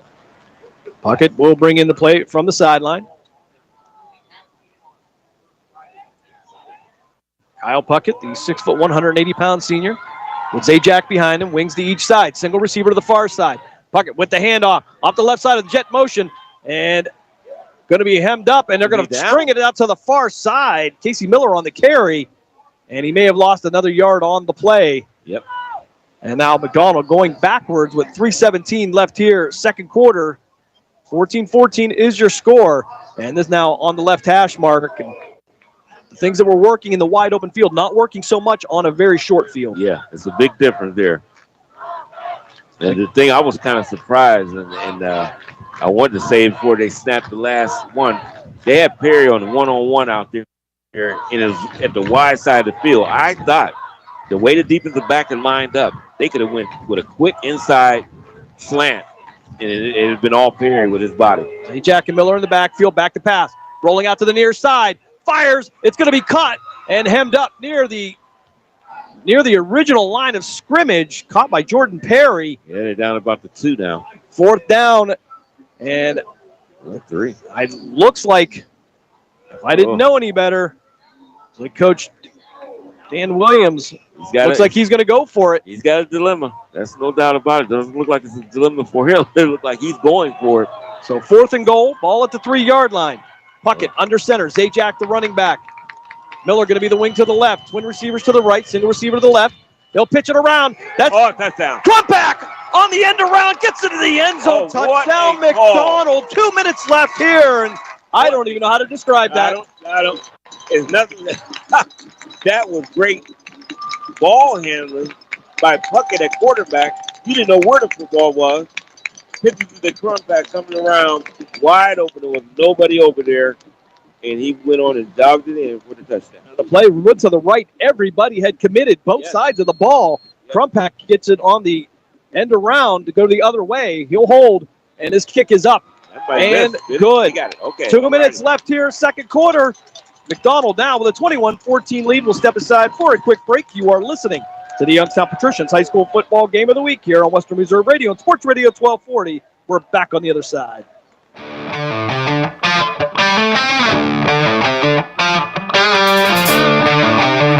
Discount Power Sports LLC is continuing to grow. They offer ATVs, dirt bikes, go-karts, electric bicycles, while offering off-road power sport repair services. Located at 758 North Main Street in Hubbard, right next to the newly renovated Village Tavern. Discount Power Sports LLC also offers financing and accepts all major credit cards. Discount Power Sports LLC, find them online at discountpowersports.biz. Discount Power Sports LLC, where value meets adventure. We now return you to the Youngstown Patricians High School Football Game of the Week.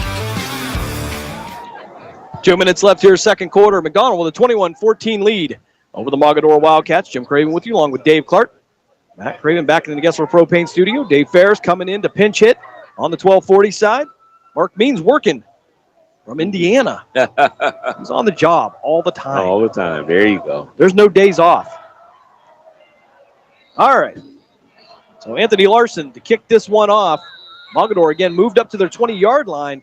And Larson going to keep this one on the ground. It'll roll to the 24. Picked up by the Wildcats. So take it out to the far side. And brought down, stopped at least near the 39-yard line. And that's where Mogadore will take over 1st and 10. That's going to be Cade Thomas on the return. And again, we talk about this kick game. Yeah. Mogadore every time has had decent field position because it's either a low kick or a high kick, but not very deep. No, and I think if you're going to have the strategy to kick it kind of short, how about trying to pin it towards one of the sidelines? If it go out of bounds, you've been giving them that field position anyway, so it doesn't really matter that much. Try to pin them up against the sideline. Smith under center, I formation. Hand off the right side. Leaner through the offensive line. He'll fight his way out to the right side and knocked out of bounds near the 48. He'll bring up 2nd and short now for Mogadore. That was a close one. He was about ready to break that one and stuff. Approaching the 90-second mark here of the second. A very fast moving first half here. All on the right hash mark now. Second and 2 from the 48-yard line. Mogadore trailing 21-14. Single receiver to the far side. That'll be Hendrickson. Twin receivers to the near side. Smith now in the shotgun. Back to pass. 3-step drop. Looking out to his left. Fires out to the flats. And that's going to be caught by Cade Thomas. Thomas will fight his way forward, but he might be just short of a first down if they're at the Mogadore 49-yard line. He had to get to the midfield stripe. And we have under a minute to play here. Clock will stop. We'll see if they're going to take a look at this. Oh, actually, Mogadore is going to take a timeout, Dave. Yep. We'll take a look at the Discount Power Sports scoreboard update from around the valley. Discount Power Sports is your go-to store for discount ATVs, dirt bikes, go-karts, electric bikes, and more. Visit us at 778 North Main Street in Hubbard or call 330-717-4441. Updates from around the valley coming in here. The game, of course, we're focusing on is Mooney and Girard. Mooney still with a 14-7 lead over the Indians. That game being played at South Range High School. And then over in PA, Farrell, a 14-0 lead over Richland. And some Farrell players appearing for Youngstown State over there. Yeah. Doing some damage for the Penguins. Yes, they are. Talk a little bit about that later on as Kate Thomas will be the single receiver to the far side. High formation. We're going to get some movement again.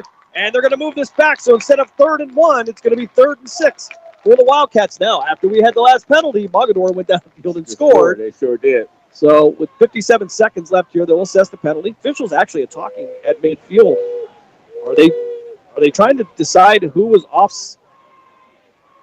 Ari Carriel actually has his arms up like I don't understand what you're discussing, but 4 out of the 6 officials are in midfield as number 5 will approach.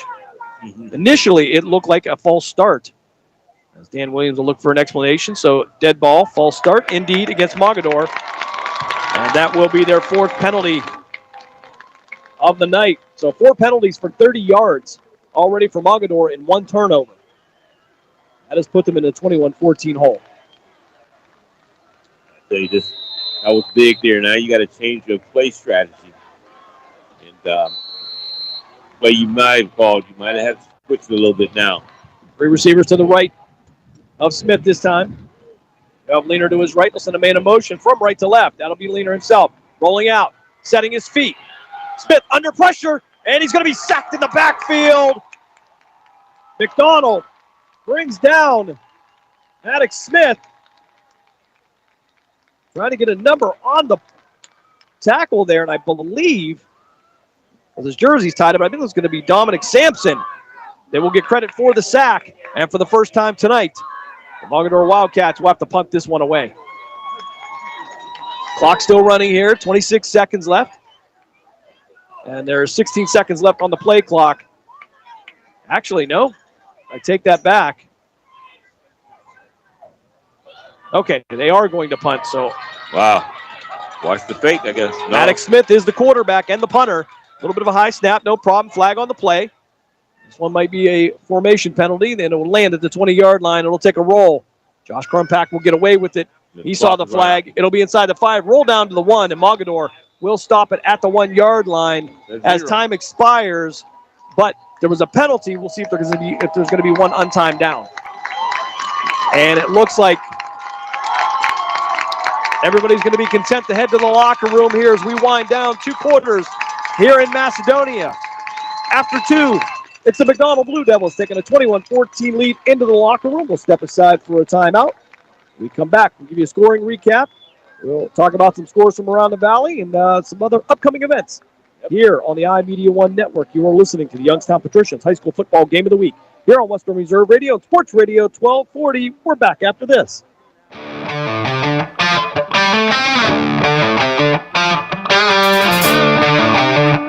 Lena's Pierogi House is your home for the area's best variety of pierogies. Daily specials include the Polish platter, the Hungarian platter, stuffed cabbage, and halushki. Having a last-minute get-together? Lena's has you covered with a wide variety of frozen take-home pierogies and dumplings.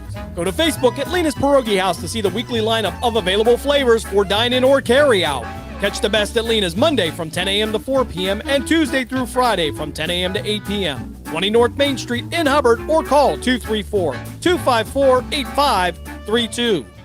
During the fall and winter, grilling season never ends, and Gessler Propane is your local supplier. Then make sure you get your hard-earned money's worth. Why go to gas exchanges to pay higher prices for tanks not filled to capacity? Gessler Propane makes sure you're prepared for year-round grilling with 100% filled tanks at a reasonable cost. See Bob Monday through Friday, 10 to 4, and Saturday, 9 to 3 at Gessler Propane, 702 Youngstown Poland Road, Struthers, or call 330-755-9119. Gessler Propane. They got gas. Discount Power Sports LLC is continuing to grow. They offer ATVs, dirt bikes, go-karts, electric bicycles, while offering off-road power sport repair services. Located at 758 North Main Street in Hubbard, right next to the newly renovated Village Tavern. Discount Power Sports LLC also offers financing and accepts all major credit cards. Discount Power Sports LLC. Find them online at discountpowersports.biz. Discount Power Sports LLC, where value meets adventure. Village Tavern's been a beloved local landmark in Hubbard, Ohio for nearly a century, and now it's better than ever. Recently renovated and still serving up the same warm hospitality, the Village Tavern is your go-to spot for great food, cold drinks, and a laid-back atmosphere. Whether you're stopping in for dinner, catching up with friends, or just looking to relax, you'll enjoy a full menu of American favorites, rotating drink specials, and friendly service that makes every visit memorable. Be sure to visit the Village Tavern at 746 North Main Street in Hubbard, right next to Repair That Glass. To learn more, go to villagetavern3.com. We now return you to the Youngstown Patricians High School Football Game of the Week. Halftime here in Macedonia. We are at Nordonia High School here, Division 7 playoffs, as the McDonald Blue Devils take a 21-14 lead into the locker room over the Mogadore Wildcats. That in itself is impressive against a perennial playoff team here in Mogadore. McDonald coming out, playing well. The execution has been outstanding. Yeah, it has. I mean, they have did an excellent job of running their plays, keeping things simple, but actually very exciting. And, a lot of times we as announcers, we use the cliche of teams are mirror images, but this is truly what's happening tonight. I mean, these two teams are so alike. It's not even funny. And it just probably comes down to whoever has the ball last might be the big thing that will happen in this game. Yeah, this is like two twins that were separated at the hospital. I mean, it's you can't tell them apart here. But take a look at the scoring recap here. It'd be the first quarter. We'd get it started with 5:16 left. As it, it'd be Drew Zajac getting into the end zone on a 1-yard touchdown run. That would put McDonald up by a score of 7-0. But not to be outdone, Mogadore Wildcats, they answer immediately with 4:22 left.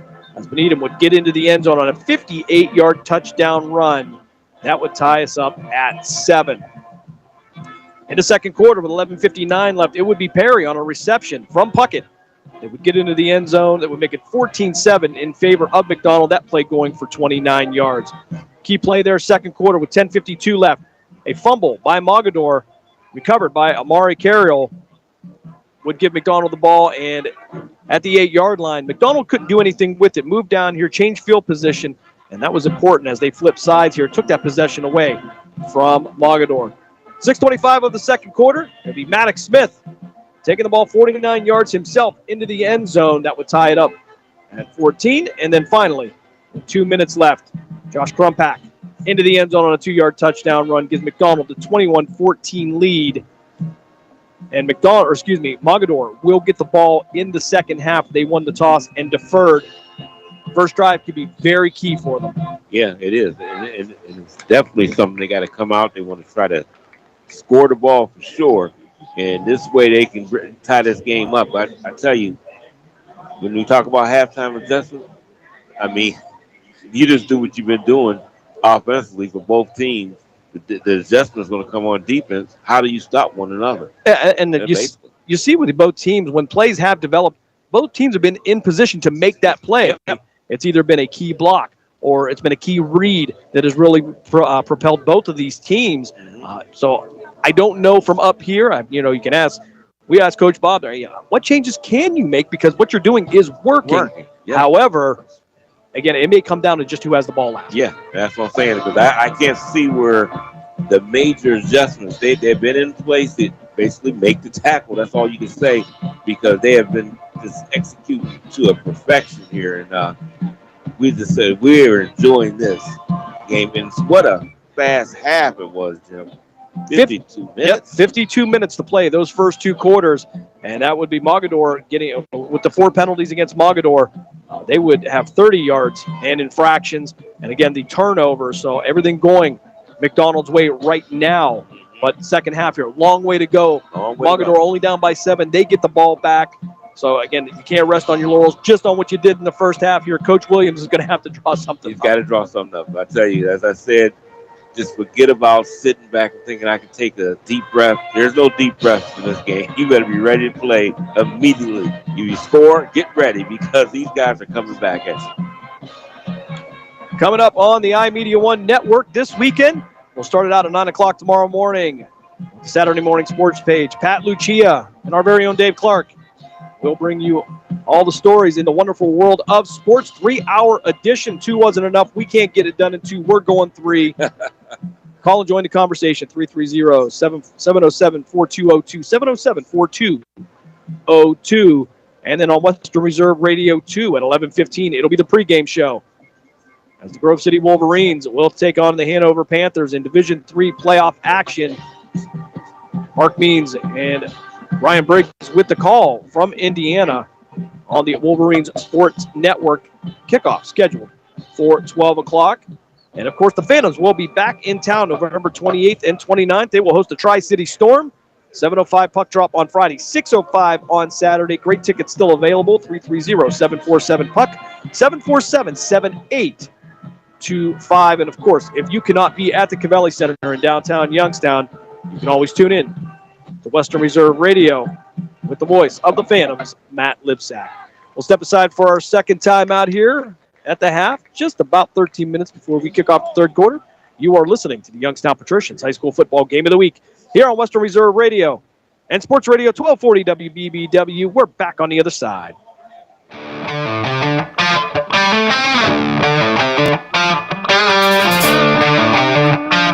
Are you ready to join the legacy? This is your chance to become part of something special with the Youngstown Patricians. Honoring the proud football tradition of the Valley, we're on the lookout for talented post-high school athletes who want to make their mark on the field. Whether you're a seasoned high school athlete, college, or former professional player, develop your skills and become part of a team that values hard work, dedication, and community spirit. Don't wait. Begin your path to the gridiron by visiting youngstownpat.com or contacting us on Facebook at the Youngstown Patricians.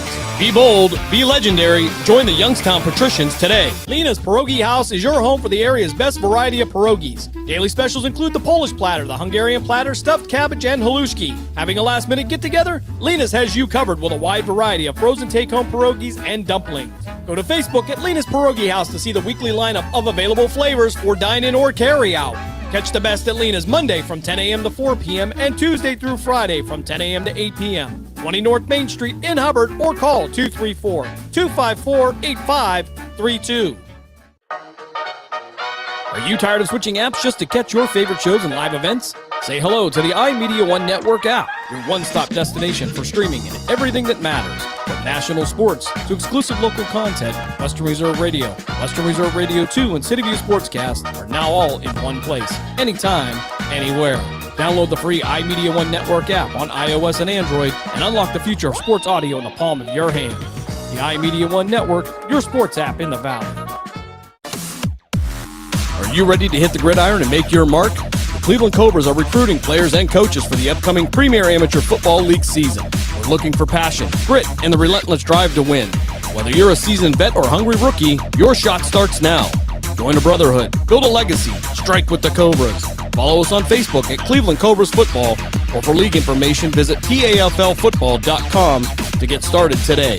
Team, pride, Cobras. We now return you to the Youngstown Patricians High School Football Game of the Week. Halftime continues as the Mogadore Wildcat Marching Band entertains the home side here. 21-14 is your score. McDonald taking the lead into the locker room.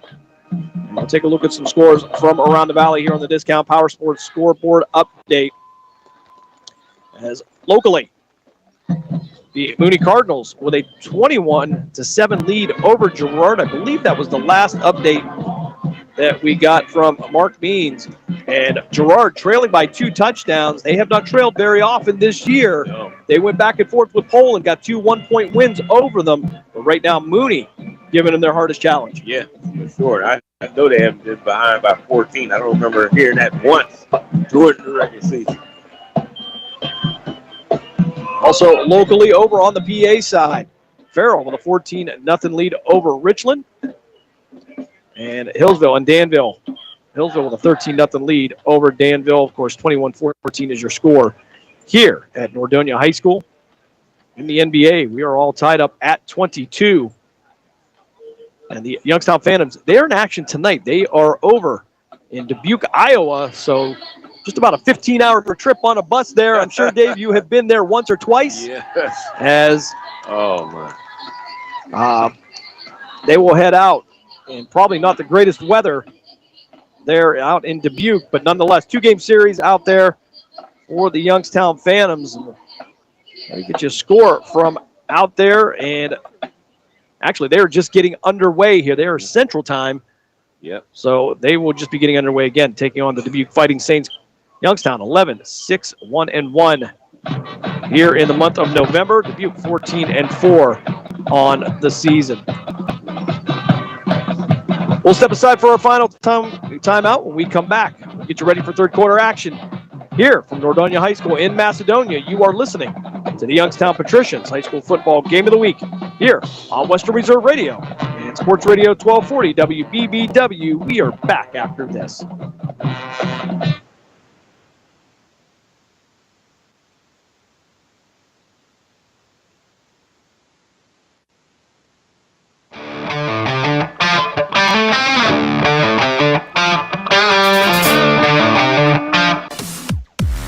Are you ready to hit the gridiron and make your mark? The Cleveland Cobras are recruiting players and coaches for the upcoming Premier Amateur Football League season. We're looking for passion, grit, and the relentless drive to win. Whether you're a seasoned vet or hungry rookie, your shot starts now. Join a brotherhood, build a legacy, strike with the Cobras. Follow us on Facebook at Cleveland Cobras Football, or for league information, visit PAFLfootball.com to get started today. Team Pride Cobras. During the fall and winter, grilling season never ends, and Gessler Propane is your local supplier. Then make sure you get your hard-earned money's worth. Why go to gas exchanges to pay higher prices for tanks not filled to capacity? Gessler Propane makes sure you're prepared for year-round grilling with 100% filled tanks at a reasonable cost. See Bob Monday through Friday, 10 to 4, and Saturday, 9 to 3 at Gessler Propane, 702 Youngstown Poland Road, Struthers, or call 330-755-9119. Gessler Propane. They got gas. Western Reserve Radio is the Valley's online source for sports talk and local live events. Tune in and be a part of their live weekly shows, as well as all of the hard-hitting action of Youngstown Phantoms hockey, high school football, and the GDFL. Find them at westernreserveradio.com. Tune in and the Live 365 app to be a part of the area's sports conversation. Be sure to visit them on Facebook at Western Reserve Radio and on Twitter at WR_radio. Village Tavern's been a beloved local landmark in Hubbard, Ohio for nearly a century, and now it's better than ever. Recently renovated and still serving up the same warm hospitality, the Village Tavern is your go-to spot for great food, cold drinks, and a laid-back atmosphere. Whether you're stopping in for dinner, catching up with friends, or just looking to relax, you'll enjoy a full menu of American favorites, rotating drink specials, and friendly service that makes every visit memorable. Be sure to visit the Village Tavern at 746 North Main Street in Hubbard, right next to Repair That Glass. To learn more, go to villagetavern3.com.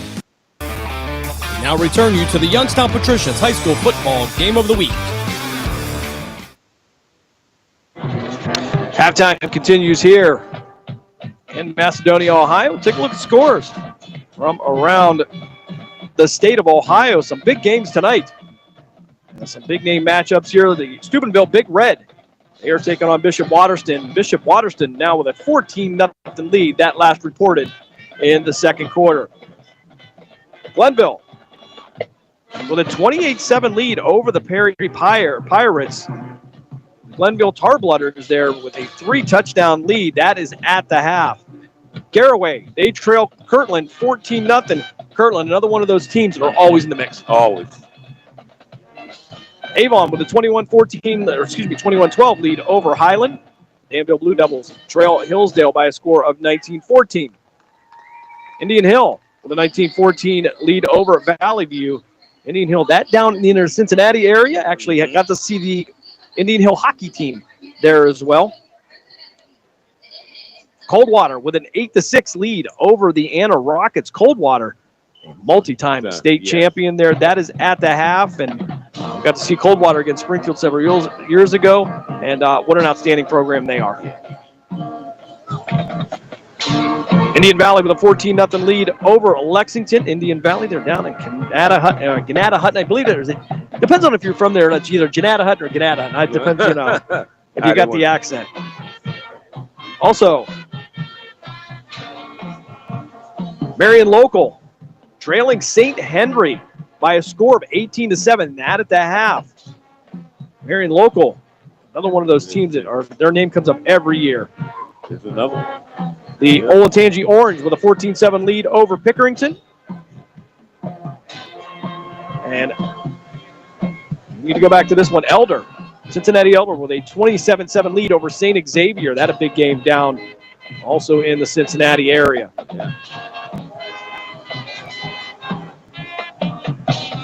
And Unfortunately, the OHSA having an issue with the Gerard Mooney game. According to them, Gerard leads Mooney 69-67. That at the half. That better be basketball. Actually, Mooney with the 21-7 lead over Gerard. We know that is accurate. And a big game there, St. Edward with a 14-0 lead over Mentor. Villa Angela St. Joseph trails Cuyahoga Valley Christian Academy 21-7. And Central Catholic with a 35-14 lead over Rocky River. That last reported in the second quarter. Walsh Jesuit, that's a big game here. The Walsh Jesuit Warriors with a 14-7 lead over Archbishop Hoban. Easy for me. Wow, can't get that one out. Yeah. Anyway, 14-7 over the Knights. Archbishop Hoban, the team that knocked Bourbon out of the playoffs just a couple of weeks ago. There's your score from around the state of Ohio. Some of the big matchups as we are getting closer to some state championships there in Canton. Of course, those games will be played at Tom Benson Hall of Fame Stadium here in the beginning of December. Yeah. Just about 2.5 minutes left here in this half. We'll step aside for a time. When we come back, we will have the third quarter kickoff here from Nordonia High School. You are listening to the Youngstown Patricians High School Football Game of the Week here on Western Reserve Radio and Sports Radio 1240 WBBW. We are back after this.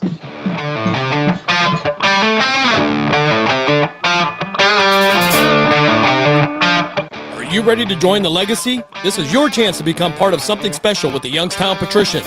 Honoring the proud football tradition of the Valley, we're on the lookout for talented post-high school athletes who want to make their mark on the field. Whether you're a seasoned high school athlete, college, or former professional player, develop your skills and become part of a team that values hard work, dedication, and community spirit. Don't wait. Begin your path to the gridiron by visiting youngstownpat.com or contacting us on Facebook at the Youngstown Patricians.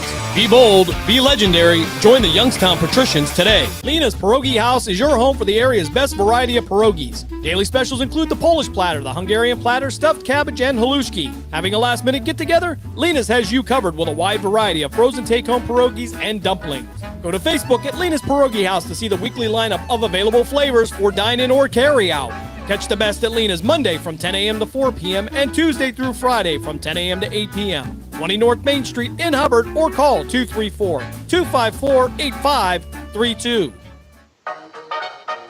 Are you tired of switching apps just to catch your favorite shows and live events? Say hello to the iMedia One Network app, your one-stop destination for streaming and everything that matters. From national sports to exclusive local content, Western Reserve Radio, Western Reserve Radio 2, and City View Sportscast are now all in one place, anytime, anywhere. Download the free iMedia One Network app on iOS and Android and unlock the future of sports audio in the palm of your hand. The iMedia One Network, your sports app in the Valley. Are you ready to hit the gridiron and make your mark? The Cleveland Cobras are recruiting players and coaches for the upcoming Premier Amateur Football League season. We're looking for passion, grit, and the relentless drive to win. Whether you're a seasoned vet or hungry rookie, your shot starts now. Join a brotherhood, build a legacy, strike with the Cobras. Follow us on Facebook at Cleveland Cobras Football, or for league information, visit PAFLfootball.com to get started today. Team Pride Cobras. We now return you to the Youngstown Patricians High School Football Game of the Week. This is the radio home of the best high school sports in Youngstown. We are Sports Radio 1240 WBBW Youngstown, a Cumulus media station. Just moments away here from the third quarter kickoff. I want to remind you, coming up on Christmas Day on Sports Radio 1240, we have Cleveland Cavaliers basketball. They will host the Indiana Pacers. So the Cavs get to be center stage on what is becoming one of NBA's biggest stages there, Christmas Day there. And I got to say, I kind of like that, though. I know the guys don't want to work on Christmas Day, but a good Cavs game, you can never go wrong with. Yep. Of course, you can hear all the Cleveland Cavalier games on Sports Radio 1240 and 104 on the FM side as we get ready for third quarter action here. Of course, tomorrow coming up at 9 a.m. It'll be Pat Lucia and, of course, Dave Clark with the Saturday morning sports page. Maybe you can help them. Call in 707-4202. Help them with the picks. Yeah. They're not going that well this year. No, we need some help. And Coach Gessler, got to get Mocha Joe in there and Honey, and maybe they can help with a couple barks and You know, I don't know, Dave. If you're the Mogadore Wildcats, though, you got to make some adjustments here third quarter. What are you thinking if you're head coach Matt Adorney? Yeah, I know you. Well, first of all, score. That's for sure once you get the ball. But on defense, they're going to have to come up with something to slow down that McDonald's offense and make it a lot more of a chore for them to get downfield. Not that it's been easy, but they got to make it really rough and tumble football the rest of the way. All right, so we're ready for third quarter action. Here's Anthony Larson lines this one up for McDonald. He'll kick off from left to right. 21-14 is your score. Line drive on the ground, picked up near the 20-yard line. He went down on a knee, and no return for Mogadore. I believe that was Cade Thomas on the return for Mogadore. Again, big game for him last week. Had an interception, returned for a touchdown, 45 yards. So he's been a key for this Mogadore team. But for the first time tonight, not a real good return. And I think this is probably going to be Mogadore's worst starting position here in the game. It is. That was a little better one along the line, the ground that time. But they've been usually giving up big yardage on the kickoff return. First and 10 for Mogadore at their own 22-yard line. Smith under center, I formation. No. Handoff to the right side. Try to white handoff, and he's going to be hemmed up by a host of Navy blue jerseys and a flag on the play, and I think McDonald got a little bit too aggressive. Yeah, I think once you have held there, if you hear a whistle, just stop. And it's not that he slammed or anything, but if this is a 15-yarder, this is not a good way to come out in the second half. No, not at all after that kickoff here. Ball to 22, great defensive play. They're going to call it a dead ball. Personal foul coming up against McDonald. So add 15 onto that. So that will move it out to the 37-yard line. It'll be a first down for Mogadore. And I don't know what happened on the field. From our vantage point, I don't think it was horrible. No. But you wonder, was there a warning there? Hold up, fellas. Yeah. A lot of times we will do that as officials, as they'll go. And then they took him to the ground, so you didn't really have to take him to the ground. All right, we'll wind the clock here. Maddox Smith under center. Two backs in the backfield, twin receivers to the left. Counter handoff to Leonard. Leonard off the right side. He'll pick up maybe a yard or two on the play. It'll bring up second down for Mogadore as we get just underway here. Third quarter, 11 minutes, 30 seconds left. McDonald with a 21-14 lead. Yeah, that was a big penalty there because it actually gives them a better field position, a lot more room to roam there. And really, it was after a good defensive play. Yeah. It kind of takes the wind out of your sails a little bit as they'll go single receiver to each side, I formation. Smith under center, hands it off the left side with some room to run. Yeah. Work his way down near the 43-yard line. And that'll be Connor Leonard on the carry again for Mogadore. They are chipping away a little bit here. So we'll have a third down.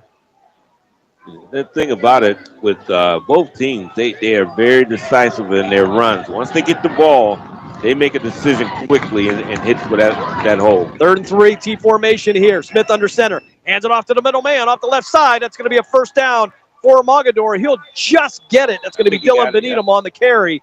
And this time, after the whistle, they will hold up. They learned it from the last time there. And you look at the officiating, you think, you know what, maybe that flag was a good flag. That will set the pace, saying, we want to keep control of this. Yeah, absolutely. Clock will continue to run. 10:25 left here, third quarter. Blue Devils with a 21-14 lead.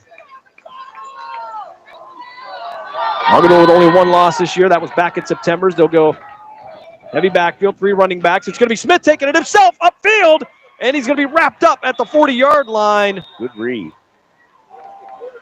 Yeah, I don't know if that was the call or not, but when you have just the nose man over the ball and your safety moves up in the line area, you break through there, it's a chance for a touchdown. That's a 13-yard carry on a quarterback sneak. Yep.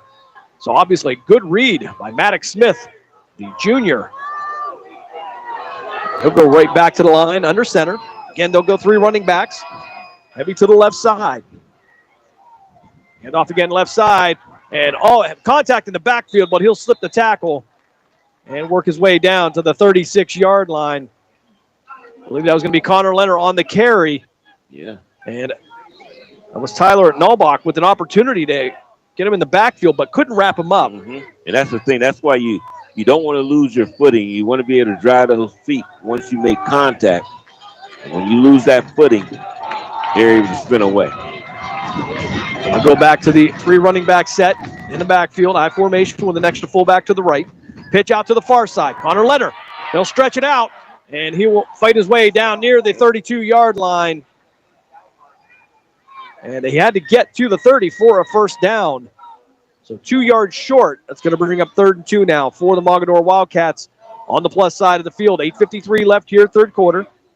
McDonald with a 21-14 lead. Mogadore with the first drive of the third quarter. From the right hash mark, back into the heavy backfield. We'll go wing left, Smith under center. And we're going to have some movement up front. McDonald went to adjust. And they're going to have the tight end on the right side. Landon Williams moved, and that's going to move him back 5 yards, a 5th penalty of the night on the Mogadore Wildcats. And actually the officials, again, are discussing this right near the ball. So dead ball, and it is going to be an illegal procedure against Mogadore. So instead of 3rd and 1, now 3rd and 6. They've had this once before, and Mogadore becoming their own worst enemy. Yeah, they are, and I think that's about maybe the 4th illegal procedure call on them tonight. 35 yards in penalties on 5 infractions for Mogadore from the right hash mark. 3rd and 6. 8:24 left here, third quarter. Smith under center. They'll pitch out to the far side. Leonard off the right side. He'll have the first down at the 28. But there's a flag that was thrown by the line judge. Yep, I think it was a lot of early movement on this left side here, our near side. And an illegal procedure against Mogadore again. So they went from 3rd and 1 to 3rd and 6. They will now go to 3rd and 11. And we'll wipe out the first down for Mogadore. And we'll have 8:14 left here, third quarter. Hey, we talking about shooting yourself in the foot. This is what you're doing here. Mogadore going in the wrong direction. Prendergast will head to the sideline. He'll be replaced. 3rd and 11 from the McDonald 41-yard line. Smith under pressure, drops the ball, and it's going to be loose. Dropped it. And it's going to be McDonald covering up at the 48-yard line. McDonald gets the second fumble of the night. 2 turnovers for the Blue Devils, and they're going to be at midfield. Our same man with it, too. Same guy. That's his second fumble recovery. And that was going to be a Mark Harrell on the second one of the night. Well, he's been finding that football for sure. If you like to play the lottery, 777s might be your number tonight. Old 77 there with 2 fumble recoveries. He has been a terror on the inside. And he just dropped the football. He just lost grip of the football. That snap came back, and it looked like, and I know it's not raining, but there is a little bit of moisture in the air. Yeah. Maybe where the air is starting to settle. Yep. And Puckett under center. They'll give it to a man on the end around. That'll be Crumpack trying to find some room. He'll be pushed out of bounds near the original line of scrimmage there. No gain on the play. Good defense there to string that all the way to the sideline. And he didn't get anything on the play. So 2nd and 10 for McDonald. 7:47 left here, third quarter. Blue Devils with a 21-14 lead. They get the ball on a fumble by Maddox Smith. Using the shotgun, just couldn't handle the snap, dropped it. And we'll have twin receivers now out to the left side. That'll be Perry and Crumpack. Handoff of the left side, play action there, and they'll get into Mogadore territory down at the 47-yard line. Blue Devils chipping away at this. And we'll call 3rd and 5 here with 7.5 minutes left here, third quarter. Blue Devils looking to take a 2-score lead. One thing you notice with McDonald, not a lot of excitement down there. Very calm. Yeah. Very calculating. Yeah, and that is good. Keep your team in the moment. And Perry, the single receiver to the far side. Crumpack to the near side. Handoff. That's going to be Puckett's going to keep it rolling out. He's going to have to tuck the ball away. He'll get to the 40, 35, 30, and pushed out of bounds near the 29-yard line. And that's going to be enough for McDonald. First down, 6:59 left here, third quarter. And McDonald is on the move. He made a great decision there. He looked like he was going to look downfield, but when he seen all that real estate, he just went on and took it and picked up that first down and a lot extra. I think even Mark Means could have picked up the first down on that one. Yeah, he might have. As long as nobody was out there with him. The first and 10 for McDonald will be on the right hash mark. Marking at the 29-yard line, just under 7 minutes to play. Perry, the single receiver to the far side. Crump back to the near side. Puckett with the handoff, right side, and it's going to be right down to the 25-yard line. Casey Miller on the carry. That'll be a pickup of 4.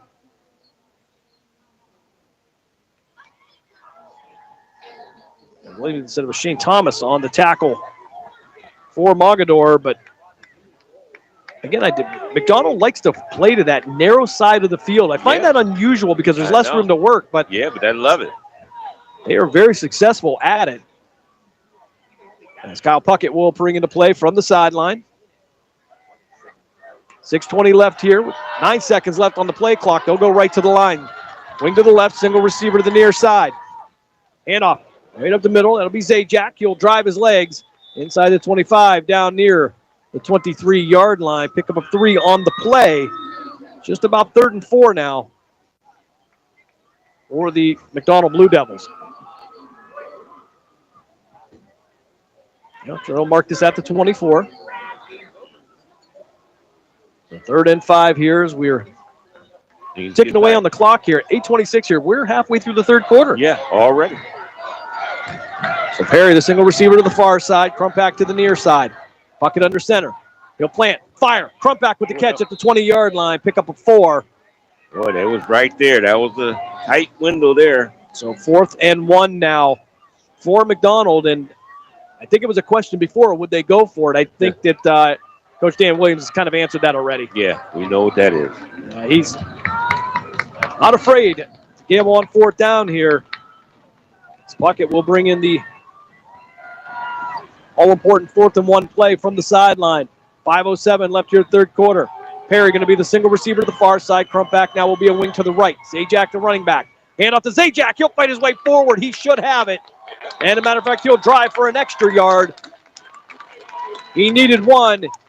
He got about 3 on the play.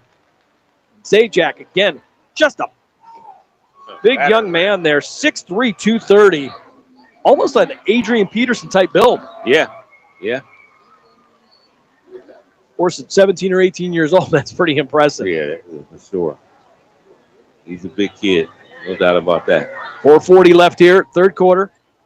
1st and 10 for McDonald at the Mogadore 17-yard line. Perry and Crumpack. Well, Perry will go out to the outside. Crumpack will be the wing to the left. Zajac in the backfield. They'll hand it off to the right wing, and he'll be hemmed up in the backfield. No gain on the play. Casey Miller on the carry for McDonald. One of the few times that McDonald hasn't had positive yards on a play. Yeah, and Miller made the right decision there. Instead of keep trying to string that out and get to the outside, he just went on and tried to get up inside. That way he didn't lose too much. And looked like about a yard loss there. But it could have been much bigger than that. They'll say he went down at the 18-yard line. Crumpack will be the wing to the left. Harry the single receiver to the right.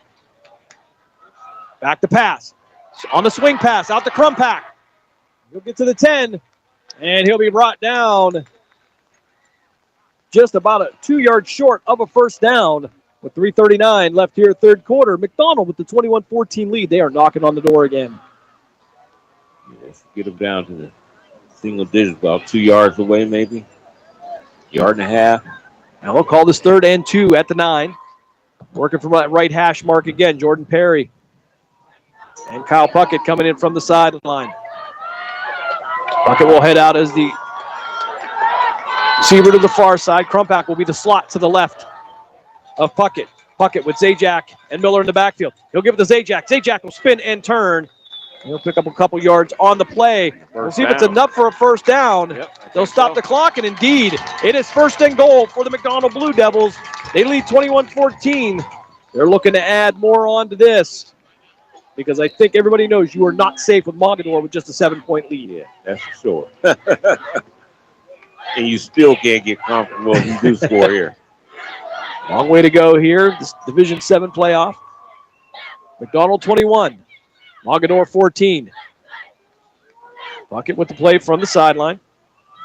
2 fumbles on the night for Mogadore, both recovered by Amari Carriol. Bucket under center. They'll pitch it out. And it'll be, it's to the inside, touchdown McDonald on a 6-yard touchdown run by Casey Miller.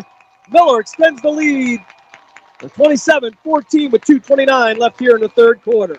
And he's just a guy that knows how to find the end zone. He can stop on the dime, he cut up inside and got into the end zone. Casey Miller, he gets on the score sheet tonight with the extra point pending. Anthony Larson in for the attempt. Compact for the hold. Snap is back. Kick is up. And it is good. 2:29 left here in third quarter. McDonald extends their lead to 28-14. We'll step aside for a quick break. You are listening to the Youngstown Patricians High School Football Game of the Week here on Western Reserve Radio at Sports Radio 1240. We're back after this.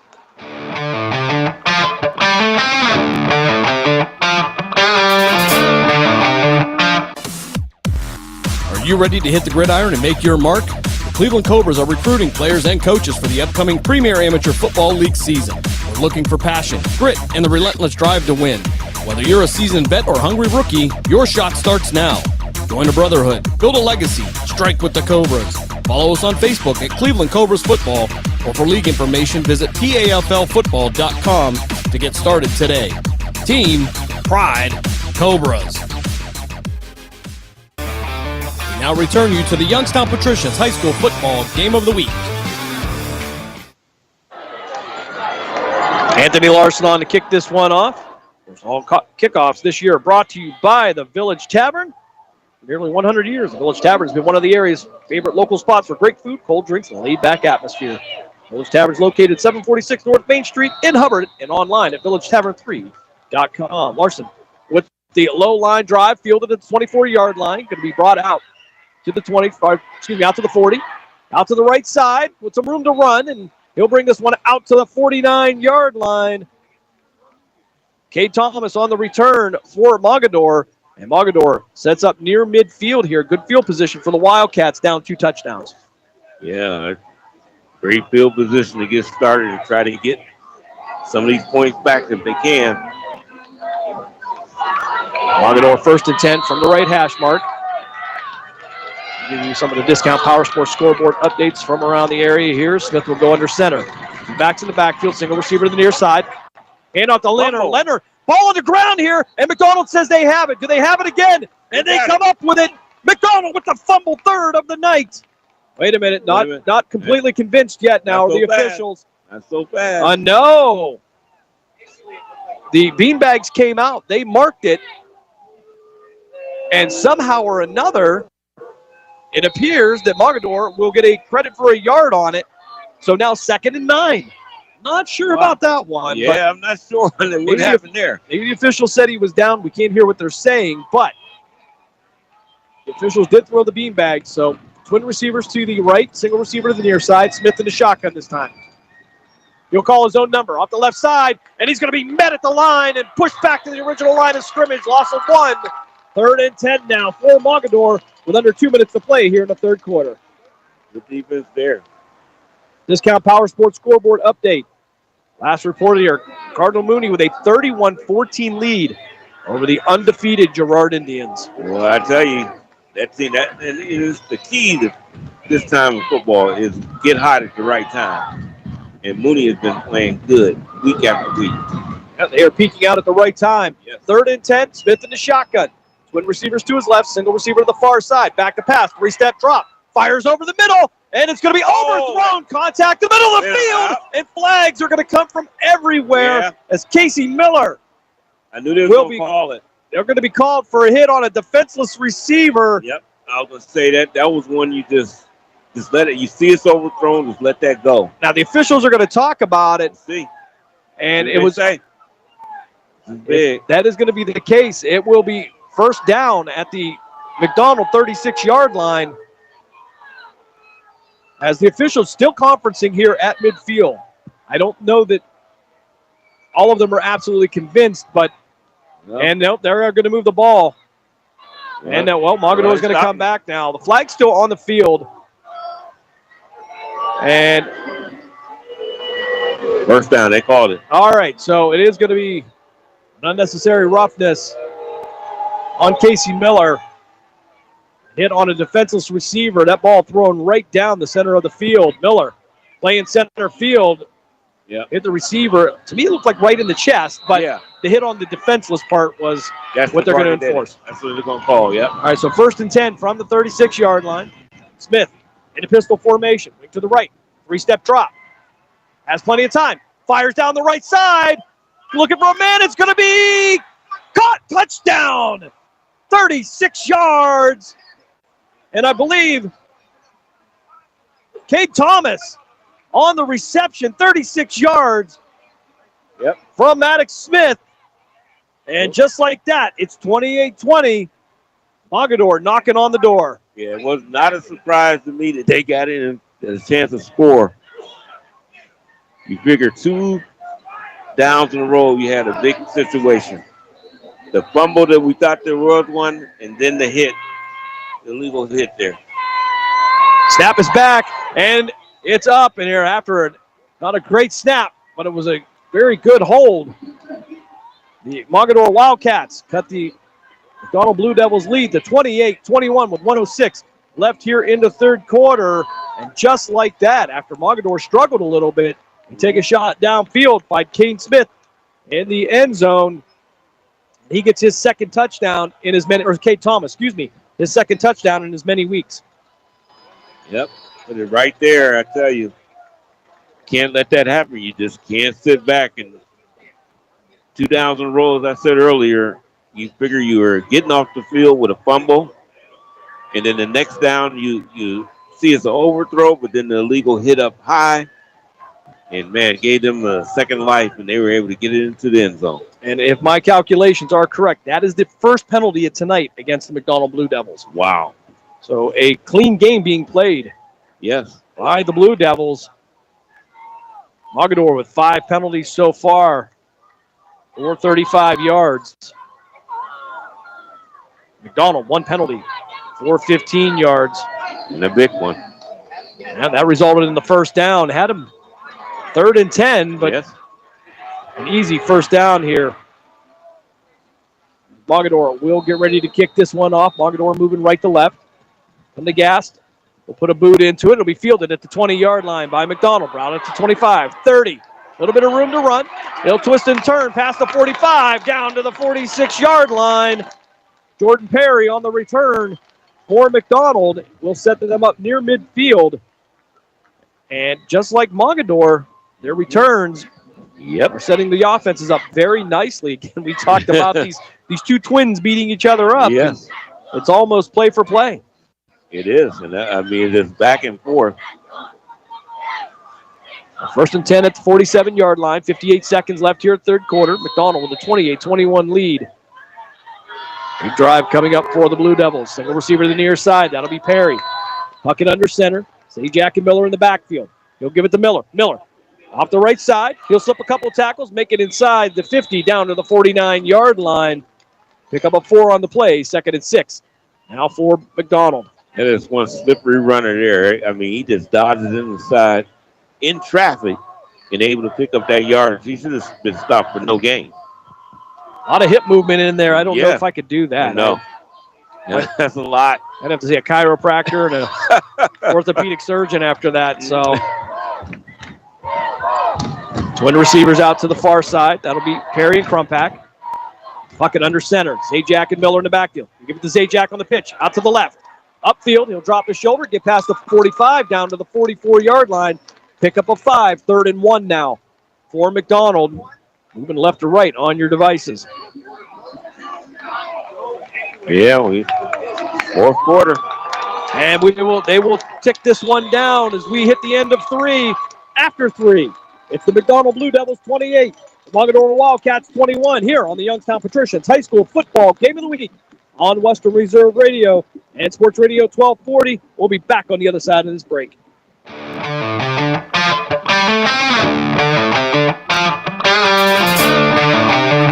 Village Tavern's been a beloved local landmark in Hubbard, Ohio for nearly a century, and now it's better than ever. Recently renovated and still serving up the same warm hospitality, the Village Tavern is your go-to spot for great food, cold drinks, and a laid-back atmosphere.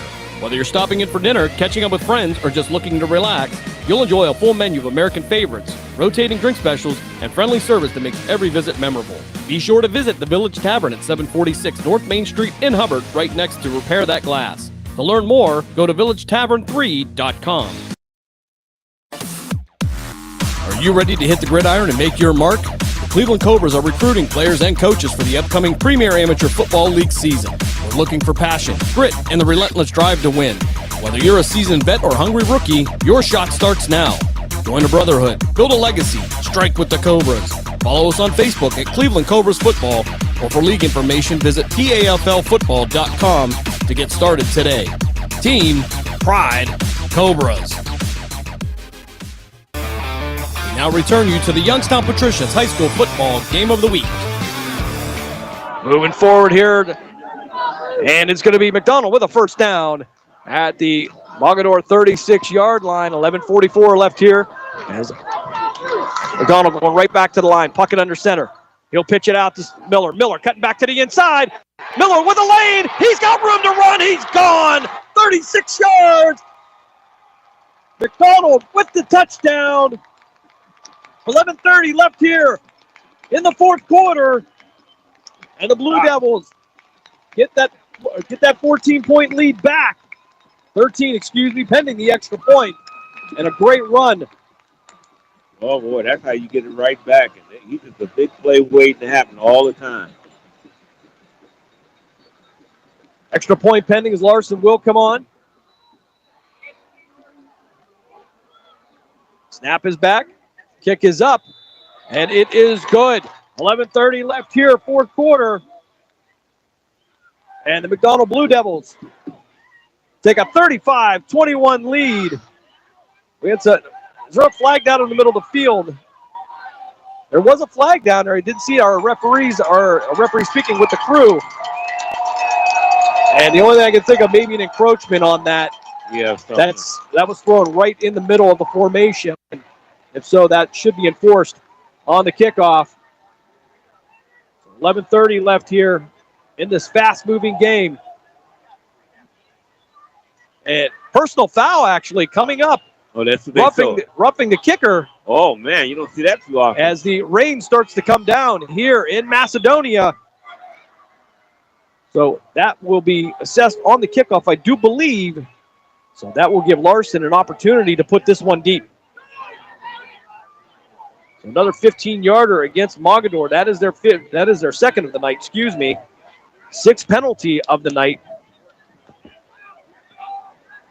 And overall, 50 yards in penalties and 2 turnovers for Mogadore. A little tougher to win a game when you're doing that. Yeah, no question about that.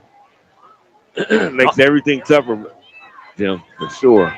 Not a heavy rain coming down, but just enough. We can see it through the lights. Yep. I'm looking at that and I'm seeing this. As the official now will move the ball up. And it's steady, too. It's coming down steady.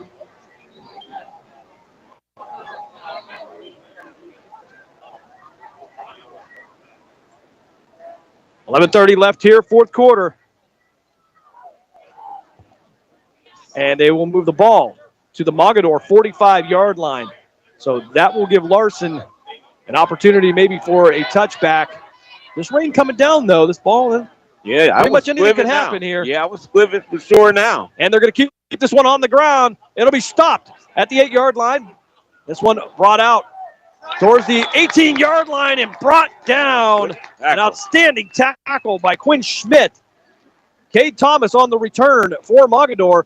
They'll have the ball inside the 20-yard line.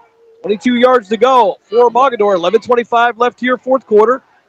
McDonald with a 35-21 lead. I tell you. Yeah, and they probably got to go to the air in this rain. They're going to have to probably throw the football. As we've seen the last series, they were able to. Steady rain coming down here. As Smith will actually go into the shotgun. 3 receivers to his left. They'll go a tight end to the right. McDonald, one high safety, he'll shift over to the far side. Smith waiting for the snap. He'll take it, call his own number off the left side, looking for room to run. He'll slip one tackle and head to the sideline where he'll be upended near the 23-yard line. Pick up just about 5 on the play. I think he tried to jump a little bit. Yeah, he did. He demonstrated why you really shouldn't do that. Yeah, absolutely. Good play by Crumpack over there to bring him down as he took him for a little flight there. 2nd and 5 for Mogadore. 10:57 left on a clock that continues to run. McDonald with a 35-21 lead. They'll go 3 receivers to the near side. Smith back in the shotgun. He'll have Benedum to his right. He'll plant his feet, fires out to the near side. Leonard with the reception. He'll twist and turn, and he'll have enough for a first down and more. Out to the 40, 45, and down at the 49-yard line. Brought down by Dom Sampson. And just like that, Mogadore is in business out near midfield. Yeah, I can hear the late Vince Lombardi saying, grab, grab, grab. You can't do that. And they're running right through that. You have to put a shoulder into them and bring them down to the ground. And they're just breaking tackles there. 1st and 10 from the Mogadore 49-yard line. 10:23 left here, 4th quarter. McDonald 35, Mogadore 21. We'll go 3 receivers again to the right of Smith. One running back to his right. He'll roll out to the near side. Fires out to the far side and had an open receiver there. On the hands. Great play by. He had Connor Leonard out there, and we're getting some whistles here. Do we have a flag on the play? And I believe we have a sideline warning coming up against McDonald. So I believe no yardage will be assessed on that. There was some contact downfield. I think that the Mogadore coaching staff was trying to argue that, but I think this is going to be a sideline warning. Oh, actually a procedure call, and would that have been an illegal formation? It got to be 6. Oh, my goodness. So, unbeknownst to us, this penalty will be against Mogadore with 10:05 left here, 4th quarter. That'll move the ball back to the Mogadore 44-yard line. So, 1st and 15 now. And they'll go back to that same formation. 3 receivers to the right of Smith. 3-step drop, 5-step drop. Rolling out to the far side now. Has no one open. And he'll run out of bounds near the 49-yard line. He'll get back near the original line of scrimmage. McDonald doing a great job in the secondary. Yeah, they did an excellent job there of coverage. There was nobody open. And he did the wise thing, pick up much as he can and get out of bounds. 9:58 left here, 4th quarter. Mogadore trying to put something together here. 2nd and 10. This rain is nice and steady now. It's a very steady rain coming down. 3 receivers to the near side. Smith in the shotgun. Back to pass. Sets up. Plenty of time. Under pressure now. Slipping out to the far side. And the ball's going to come loose. And it'll go out of bounds, though. That'll bring up 3rd down. The secondary of McDonald doing an outstanding job to pressure. Yeah. Just getting to the junior quarterback for Mogadore. And nearly lost it for a 3rd fumble. Yeah, and what did they call a tackle there, or did they just call it an incomplete pass? I've just seen them signal. I think did it. Oh, I guess they're going to mark it back at the original line. So they're I don't know. I thought his forward progress was stopped. Yeah, that's what I was as thinking. he was trying to throw the ball, but nonetheless, Maddox Smith will bring into play from the sideline. 3rd and 10. Ball at the 49-yard line. They will count for the penalty, but back to the original line of scrimmage. 3 receivers to the near side. Colin Hendrickson will be the outside receiver. Smith in the shotgun. Benedum to his right. Back to pass. Fires out to his right. And it's going to be intercepted at the 40-yard line. Knocked out at the 45. Miller again. Casey Miller with the interception. And McDonald will take over with 9:41 left here in the 4th quarter. They have a 2-touchdown lead. That there is just great anticipation. That's a long throw, too. I'm just going to say that's a long throw for a quarterback to have to make, but Miller read that all the way, got over there, and was able to make that interception. It looked like he didn't. I don't think that ball came off his hand the way he wanted it to. Yeah. But nonetheless, McDonald will have the ball. They will mark this back at the Blue Devil 46-yard line. First and 10 for McDonald. 9:41 left here, fourth quarter. Blue Devils 35. Wildcats 21. And as we enter the fourth quarter here, and as all year long, our fourth quarter brought to you by Lena's Pierogi House. As McDonald will go twin receivers to the right. Puckett under center. He'll hand off. Zajac. Big running back will get down to the 49-yard line. We'll pick up about 2 or 3 on the play. Second down now for the Blue Devils. Lena's Pierogi House is your home for the area's best variety of pierogies. Visit Lena's Pierogi House on Facebook to see the weekly lineup of available flavors for dine-in or carry-out. Call Lena's at 234-254-8532. And some pierogies would go really good on a wet night here in Macedonia because she has proven that you could put anything in a pierogi. Yeah, we already know about that. Yes, that's horrible. You don't do that before a game. Absolutely, ever. You don't do that before unless you have a time to take a nap. Perry, the single receiver out to the far side. Puckett pitching out to Miller. Miller out to the far side. Cutting back in. He'll slip one tackle. Pick up a couple of yards on the play. First contacted by Benedum, but he'll pick up a yard or 2 after that. Yep. And now it's going to be third down for McDonald. They're going to be on the Mogadore side of the field. They'll mark this at the 47. Third down here for the Blue Devils. And they're using all the clock that they can, too. Yep. Play clocks in both end zones here. 22 seconds left on the play clock, 8:30 left on the game clock. And game management now going to be important as Puckett will bring in the play from head coach Dan Williams. And work from the right hash mark. Big drive here for McDonald. They could put the nail in the coffin here. It's Puckett under center, twin receivers to his left. He'll pitch it to Zajac. Zajac trying to find room. And he'll be tripped up near the 47-yard line. May have lost a yard on the play, but that'll bring up fourth down now. At this point, do you punt and pin them deep? Or, as we know, they like to go for it. Yeah, they like to go, but I think you might be a little bit more conservative. They may kick it, but it doesn't look like they're going to. The only concern I would have in this situation, Dave, would be the rain coming down in the long snap. Yeah. Getting back to the punter, but that's true. That is true. So that rain is coming down. I mean, it's coming down steady and hard. Quickly to the line. Puckett under center. He'll send Miller in motion left to right. He'll take his time. 8 seconds left on the play clock. And Kyle Puckett will take a timeout.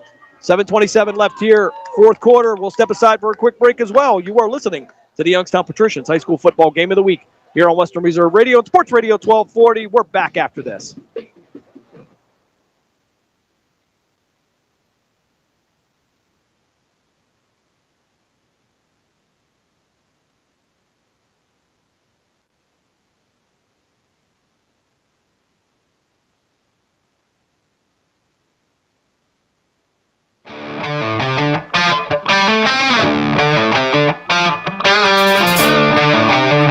Lena's Pierogi House is your home for the area's best variety of pierogies. Daily specials include the Polish platter, the Hungarian platter, stuffed cabbage, and halushki. Having a last-minute get-together? Lena's has you covered with a wide variety of frozen take-home pierogies and dumplings. Go to Facebook at Lena's Pierogi House to see the weekly lineup of available flavors for dine-in or carry-out. Catch the best at Lena's Monday from 10 a.m. to 4 p.m. and Tuesday through Friday from 10 a.m. to 8 p.m. 20 North Main Street in Hubbard or call 234-254-8532. Now return you to the Youngstown Patricians High School Football Game of the Week. Puckett with the handoff off the end. That's going to be Crumpack. He'll get inside to the 41-yard line. It's a first down for McDonald. And the drive will continue for the Blue Devils as they try to put this one away. Yeah, I tell you, this can run off a few more minutes on the clock. First and 10 for McDonald. Blue Devils lead 35-21 over the Mogadore Wildcats.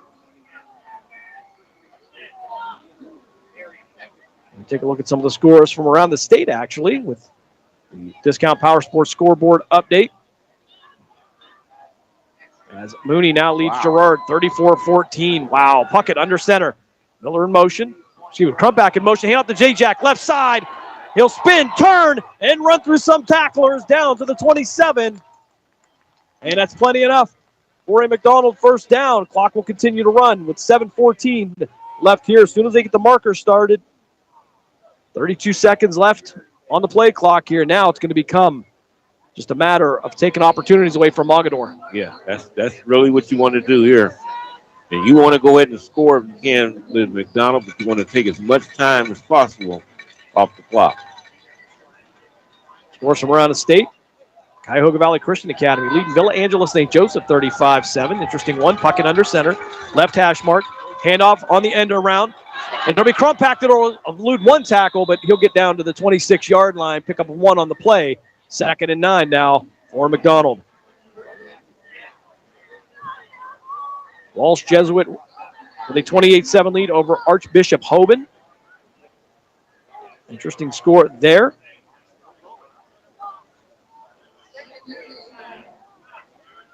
We try to refresh these scores. Miller going to come in from the sideline. Puckett will bring in the play from the coaching staff. Over on our side here, rain continues to fall in Macedonia.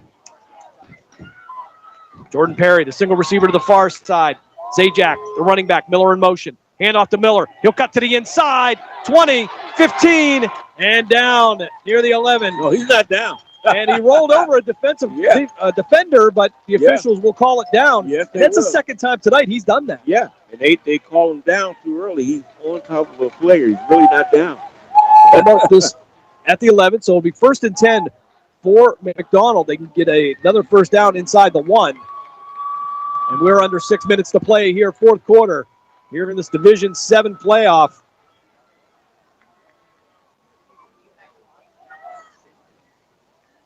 Kyle Puckett leading the Blue Devils all the way here, the senior quarterback, under center, Zajac the tailback. He'll give it to him. Zajac just going to drive forward. He'll get inside the 10, down near the 8 or 9 yard line with 5.5 minutes left in this game. McDonald with a 35-21 win over Mogadore. When you look at the landscape of high school football and you look at Mogadore, this is a signature win for McDonald if they can pull this off. Yeah, and it's a team they have played in the past in the playoffs and have never beat them. So it's definitely a big landmark for them. Ball at the 8-yard line. Perry the single receiver to the near side. Crumpack back the wing to the right. Miller to the left. Zajac the tailback. He'll give it to Miller. Crumpack. And he'll be to the inside. Visit the end zone. Touchdown, McDonald. 8-yard touchdown run. Josh Crumpack. They have sealed this one for McDonald. 41-21 is your score, pending the extra point. Yeah, that was a big score there. Double them up now and get this extra point.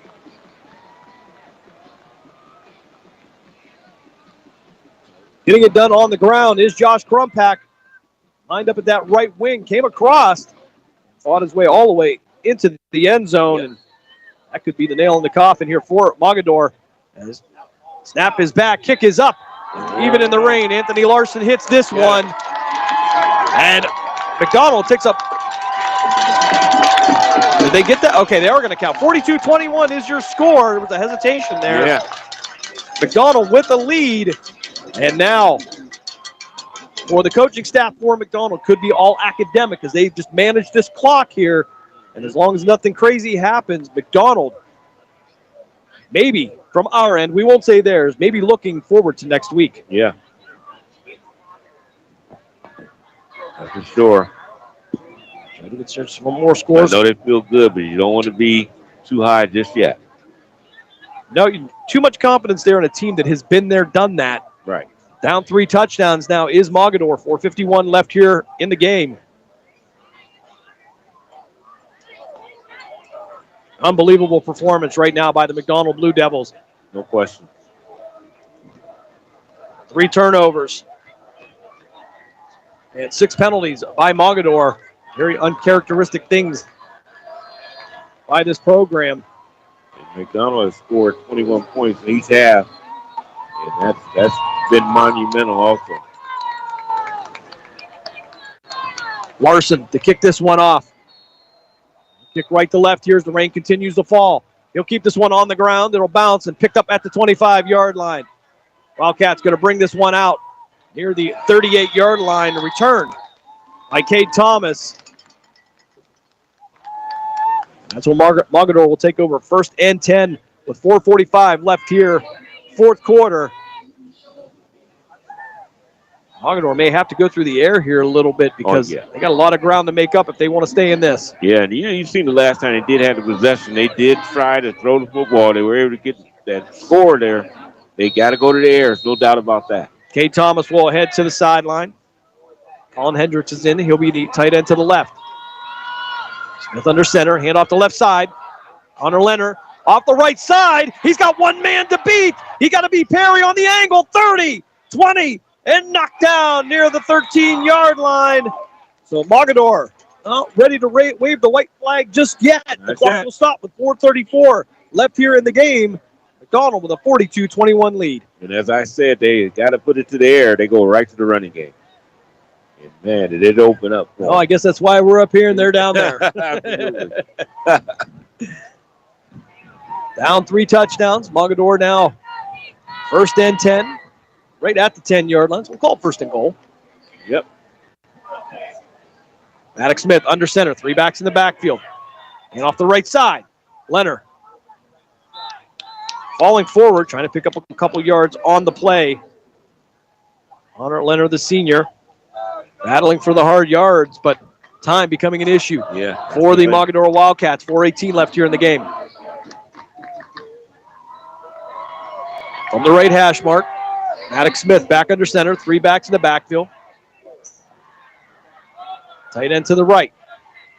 Play action, rolling out to the left side. Smith looking to the corner of the end zone, fires, has a man, and it's going to be tipped away. Josh Klumpak on the defense, but there's a flag. Yeah. Now, unless there was a hold prior that we didn't see. That's the only thing. It definitely can't be interference. That could be a hold early. I didn't see that part of it. I didn't either, because when that flag came out is when the ball was thrown. Right. That was definitely a great defensive play. So, Josh Klumpak, I thought, on a great defensive play, but we're waiting for the call from our referee. They told him to pick it up. And the center judge going to pass interference is the call. I'm not sure I agree with that.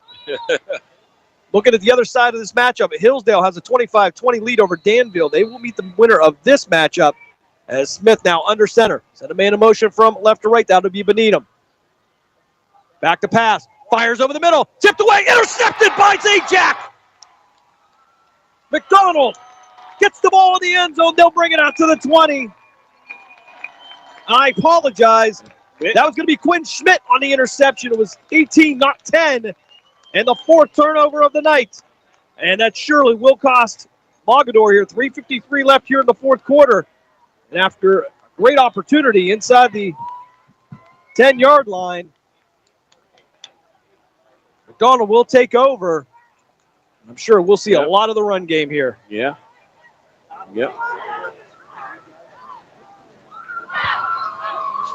4th turnover for Mogadore. And you're not going to win with that many turnovers. No way. When Schmidt getting the redirected ball in the air. Gives McDonald the ball at the 20-yard line. Puckett under center. Hand it off straight up the middle. That'll be Zajac. He'll take that yard, and he'll be pushed back by nearly the entire interior of the Mogadore defense. As the clock will continue to run here. Mogadore has 3 timeouts. That's what they want to do, just run this clock. So 2 fumbles and 2 interceptions by the Mogadore Wildcats. Yep. Also 6 penalties. You continue to just run this clock here. You can get this all the way down to almost to the 2-minute warning. Well, it won't be a warning, but they can get it down to 2 minutes. Easy. 3:09. The clock continues to run here. Puckett under center. He'll pitch it out. Give it to Zajac. The big running back off the left side has some room to run. Past the 30 and brought down at the 40-yard line. That's a 1st down for McDonald. They'll actually give him the 42-yard line. Thought he slid to that, but I'm sure he will not argue the point. I want to talk about the difference in the game here. 0 turnovers for McDonald, 1 penalty for 15 yards. And that was on the pass play that they called for the defenseless receiver. Yeah, which aided that touchdown for Mogadore. 1st and 10 for the Blue Devils at their own 42-yard line. 2:43 left here, fourth quarter. Puckett, I'm sure, coming in with the next run play. Ball marked on the left hash mark. Perry, the receiver, out to the far side. Zajac, the tailback. They'll hand this one off to Miller. Miller off the right side with some room to run. And he's got some room. He'll get some. And all the way down the center past the 35. Actually, they'll mark him down at the 35. That's another first down for McDonald with 2:24 left. Fourth quarter. That right there, Dave Clark, could put this one away. Yeah, that could have been the nail, as they say, in the proverbial coffin. That offensive line for McDonald has been outstanding tonight. Yes. Yeah, we're talking about all the skilled players and what they're doing, but we got to give a lot of praise to that offensive line. Talk about Christian Wetzel, Arthur Zaccone, Amari Carryall, Carter Coma, and Jacob Bowser. Puckett under center. Giving it to Zajac. Zajac falling forward for a couple of yards. It'll bring up second down now with 1:47 left. And it is all academic now as the clock will continue to run. Because as Coach Gessler would tell us, there is no 3-touchdown play. No. Yeah, I've never seen one in the playbook. That's for sure. Mark Means keeping us updated all the way from Indiana. On the other side of this bracket is Hillsdale. Leads Danville 25-20. I don't know if that's a final quite yet here. We'll take a look at the Discount Power Sports scoreboard update. And that is a fourth quarter score. It's Puckett now under center again. Single receiver to the near side. That'll be Perry. Hand off to Zajac. The big man going to make his way inside the 30, down to the 29-yard line. Pick up of 3. 3rd and 4 now for McDonald. Under a minute to play here in this Division 7 playoff game. They can run this out now. They can take as much time as they can on this third down play and run the fourth down, and that'll end it. 25 seconds left on the play clock. 42 seconds left on the game clock. And the McDonald faithful starting to feel it now. Now they can take a little bit of a breath as McDonald goes to the victory formation. Puckett will take the snap. He will take the knee, and that will be it. McDonald, they get the win over Mogadore, 42-21, as we tick down the final 18 seconds of this game. Dan Williams taking a shower in the rain. I don't know if that makes sense, but I don't think the Blue Devils care. An outstanding win by the McDonald Blue Devils. They will move on to take on the winner of Hillsdale and Danville against Hillsdale, ahead by a score of 25-20. That last recorded in the fourth quarter. And McDonald and Mogadore will head to midfield. They will shake hands, exchange pleasantries. And again, you talk about signature wins. You talk about the perennial playoff powerhouse in Mogadore. And if this ends today, McDonald can be extremely proud of what they accomplished tonight. Yeah, absolutely. I mean, this is a big accomplishment for them. We'll step aside for a break. When we come back, we'll have the post-game show here from Nordonia High School in Macedonia. You are listening to the Youngstown Patricians High School Football Game of the Week on Western Reserve Radio and Sports Radio 1240. We're back after this.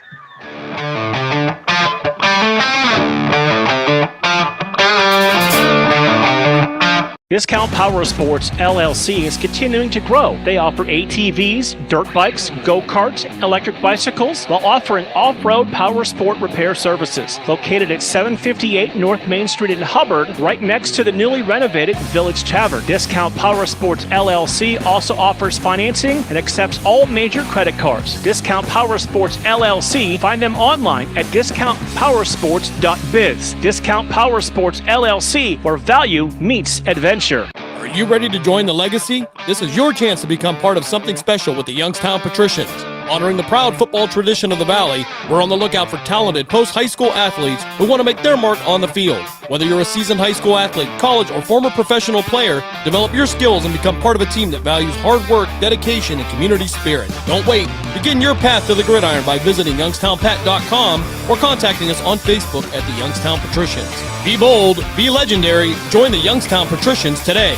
Western Reserve Radio is the Valley's online source for sports talk and local live events. Tune in and be a part of their live weekly shows, as well as all of the hard-hitting action of Youngstown Phantoms hockey, high school football, and the GDFL. Find them at westernreserveradio.com. Tune in and the Live 365 app to be a part of the area's sports conversation. Be sure to visit them on Facebook at Western Reserve Radio and on Twitter at WR_radio. During the fall and winter, grilling season never ends, and Gessler Propane is your local supplier that makes sure you get your hard-earned money's worth. Why go to gas exchanges to pay higher prices for tanks not filled to capacity? Gessler Propane makes sure you're prepared for year-round grilling with 100% filled tanks at a reasonable cost. See Bob Monday through Friday, 10 to 4, and Saturday, 9 to 3 at Gessler Propane, 702 Youngstown Poland Road, Struthers, or call 330-755-9119. Gessler Propane. They got gas. We now return you to the Youngstown Patricians High School Football Game of the Week. Post-game show here from Nordonia High School in Macedonia, Ohio. We wrap up this Division 7 playoff scoring recap, and things kind of went like this. It started in the first quarter, 5:16 left as Drew Zajac would get into the end zone on a 1-yard touchdown run for McDonald. That would give him the 7-0 lead, but would just less than a minute later, it would be Mogadore. 4:22 left here, it would be Benedum on a 58-yard touchdown run that would tie this one up at 7. Second quarter action with 11:59 left, just 1 second into the second period. It would be Perry on the reception from Puckett. He would take that one 29 yards. It would make it 14-7 in favor of McDonald. Key play in the second quarter. 10:52, it would be a fumble recovery by McDonald. Amari Carriol would get his one of two fumble recoveries tonight.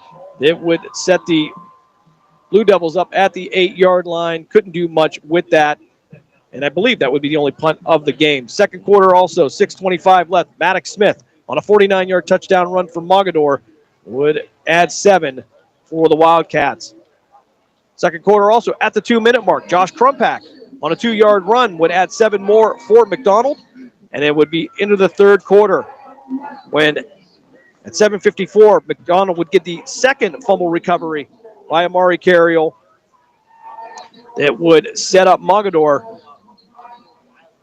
but they wouldn't, on that one, they wouldn't be able to do anything on that drive as well. Third quarter, 2:29, Casey Miller gets into the end zone on a 4-yard touchdown run, extending the lead for McDonald, and with 1:06 left in the third quarter, Kate Thomas would be on the receiving end of a pass from Maddox Smith. That would go 36 yards for the Mogadore Wildcats. In the fourth quarter, it would be Casey Miller on a 36-yard touchdown run. That coming at 11:30 of the fourth quarter. That 9:41 of the fourth quarter. An interception by Casey Miller in the end zone would bring the ball out to the 24 of the Blue Devils. And the Blue Devils would not be done, as with 4:51 left, it would be Josh Crumpack into the end zone on an 8-yard touchdown run for the Blue Devils. And then finally, Quinn Schmidt would get the interception that would seal this one for the McDonald Blue Devils. That coming at 3:53 left. Your final score, 42-21. A lot going on there.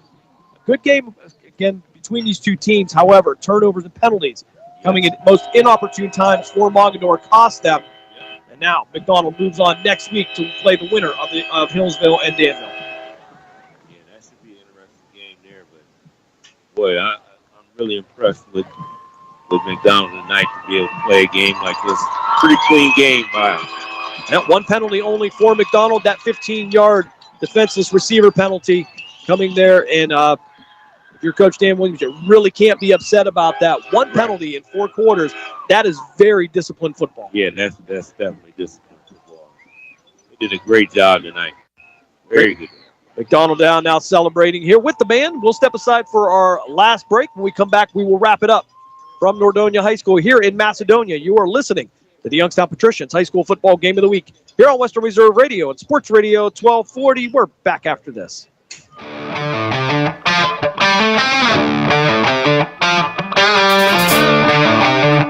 Discount Power Sports LLC is continuing to grow. They offer ATVs, dirt bikes, go-karts, electric bicycles, while offering off-road power sport repair services. Located at 758 North Main Street in Hubbard, right next to the newly renovated Village Tavern. Discount Power Sports LLC also offers financing and accepts all major credit cards. Discount Power Sports LLC, find them online at discountpowersports.biz. Discount Power Sports LLC, where value meets adventure. Lena's Pierogi House is your home for the area's best variety of pierogies. Daily specials include the Polish platter, the Hungarian platter, stuffed cabbage, and halushki. Having a last-minute get-together? Lena's has you covered with a wide variety of frozen take-home pierogies and dumplings. Go to Facebook at Lena's Pierogi House to see the weekly lineup of available flavors for dine-in or carry-out. Catch the best at Lena's Monday from 10 a.m. to 4 p.m. and Tuesday through Friday from 10 a.m. to 8 p.m. 20 North Main Street in Hubbard or call 234-254-8532. Are you ready to join the legacy? This is your chance to become part of something special with the Youngstown Patricians.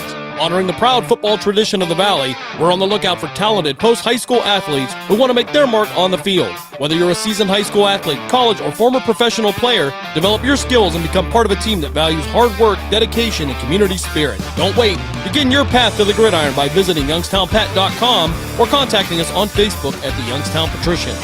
Be bold, be legendary, join the Youngstown Patricians today. Village Tavern's been a beloved local landmark in Hubbard, Ohio for nearly a century, and now it's better than ever. Recently renovated and still serving up the same warm hospitality, the Village Tavern is your go-to spot for great food, cold drinks, and a laid-back atmosphere. Whether you're stopping in for dinner, catching up with friends, or just looking to relax, you'll enjoy a full menu of American favorites, rotating drink specials, and friendly service that makes every visit memorable. Be sure to visit the Village Tavern at 746 North Main Street in Hubbard, right next to Repair That Glass. To learn more, go to villagetavern3.com. We now return you to the Youngstown Patricians High School Football Game of the Week. Back here one last time as we wrap it up from Nordonia High School here, Division 7 playoffs. McDonald Blue Devils with an outstanding performance, get the 42-21 win. Take a look at from scores around the valley or around the area. I can't say around the valley anymore as we're limiting teams here on the Discount Power Sports scoreboard update. Right now, Cardinal Mooney with a 41-14 lead over Girard. That last reported in the third quarter. And a dominating performance by Mooney over an undefeated Girard Indian team. And I'd say a little bit of a shocker. Maybe not so much that Girard could lose, but it's the manner in which it's happening. Yeah, that's the thing that got me. But, hey, Mooney was the one. Certainly. You talked about peaking at the right time. Cardinal Mooney has certainly done that. Yeah, for sure. Take a look at a couple of scores over there in Pennsylvania. Sharon trails Penn Cambria 12-7 at last report in the fourth quarter, as well as Farrell with 32-14 lead over Richland. Scores from around the state here as we'll try to go with our OHSAA scoreboard. And Walsh Jesuit right now with a 35-7 lead over Archbishop Hoban. Again, Hoban, the one that knocked out Boardman just a couple weeks ago. And it looks like that's all we're going to get for tonight here. That will not refresh. But one last score here as we take a look at the Youngstown Phantoms. They are out in Dubuque right now. They have a 2-1 lead. That game with 11:45 left in the second period. Phantoms for a two-game series out in Dubuque. They will be back home at the Cavelli Center next Friday and Saturday as they will take on the Tri-City Storm. 7:05 puck drop on Friday, 6:05 on Saturday. Great seats available. Call 330-747-PUCK, 747-7825. And, of course, if you can't be at the Cavelli Center, you can listen to all the action right here on the iMedia One Network with the voice of the Phantoms, Matt Lipsack. Dave Clark, great game by the McDonald Blue Devils. Yes. They will move on. And one of the things I mentioned off the air is it looks like they got out of here relatively healthy. No bumps, bruises, no players down tonight, no cramping, nothing. A well-disciplined and apparently very healthy McDonald Blue Devil team. And that's what you want going into this next round, for sure. Stay healthy, and that's what they did tonight. Coming up tomorrow on the iMedia One Network, we'll start it off at 9 a.m.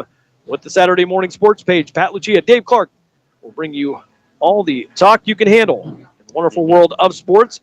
Give them a call, 330-707-4202. Help them with those picks. We got to get better on that.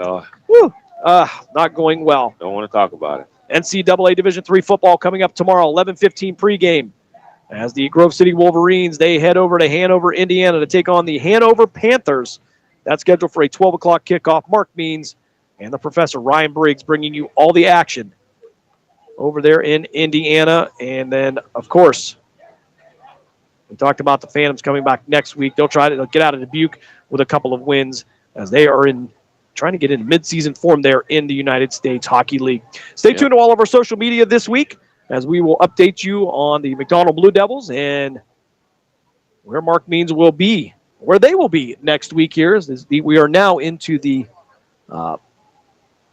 independent sites. Mm-hmm. So that could be anyone's guess here. Yeah. But nonetheless, McDonald will move on here. They are one step closer to a state title. Yes. On this great performance. Again, 4 turnovers tonight for the Blue Devils and just 1 penalty, so you can't ask for much more than that. Again, stay tuned for all of our social media. And, of course, we encourage you to download the iMedia One Network audio app free for iOS and Android.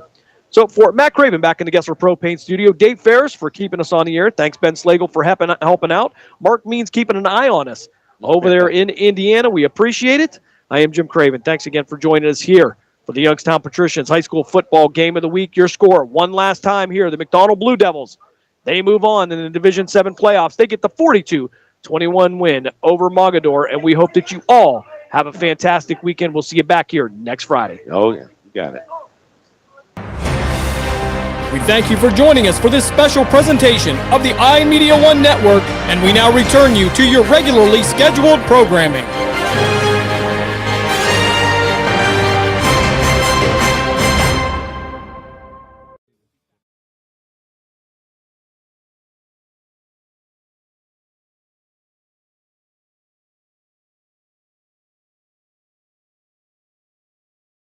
The stations that are always ahead of the game. Western Reserve.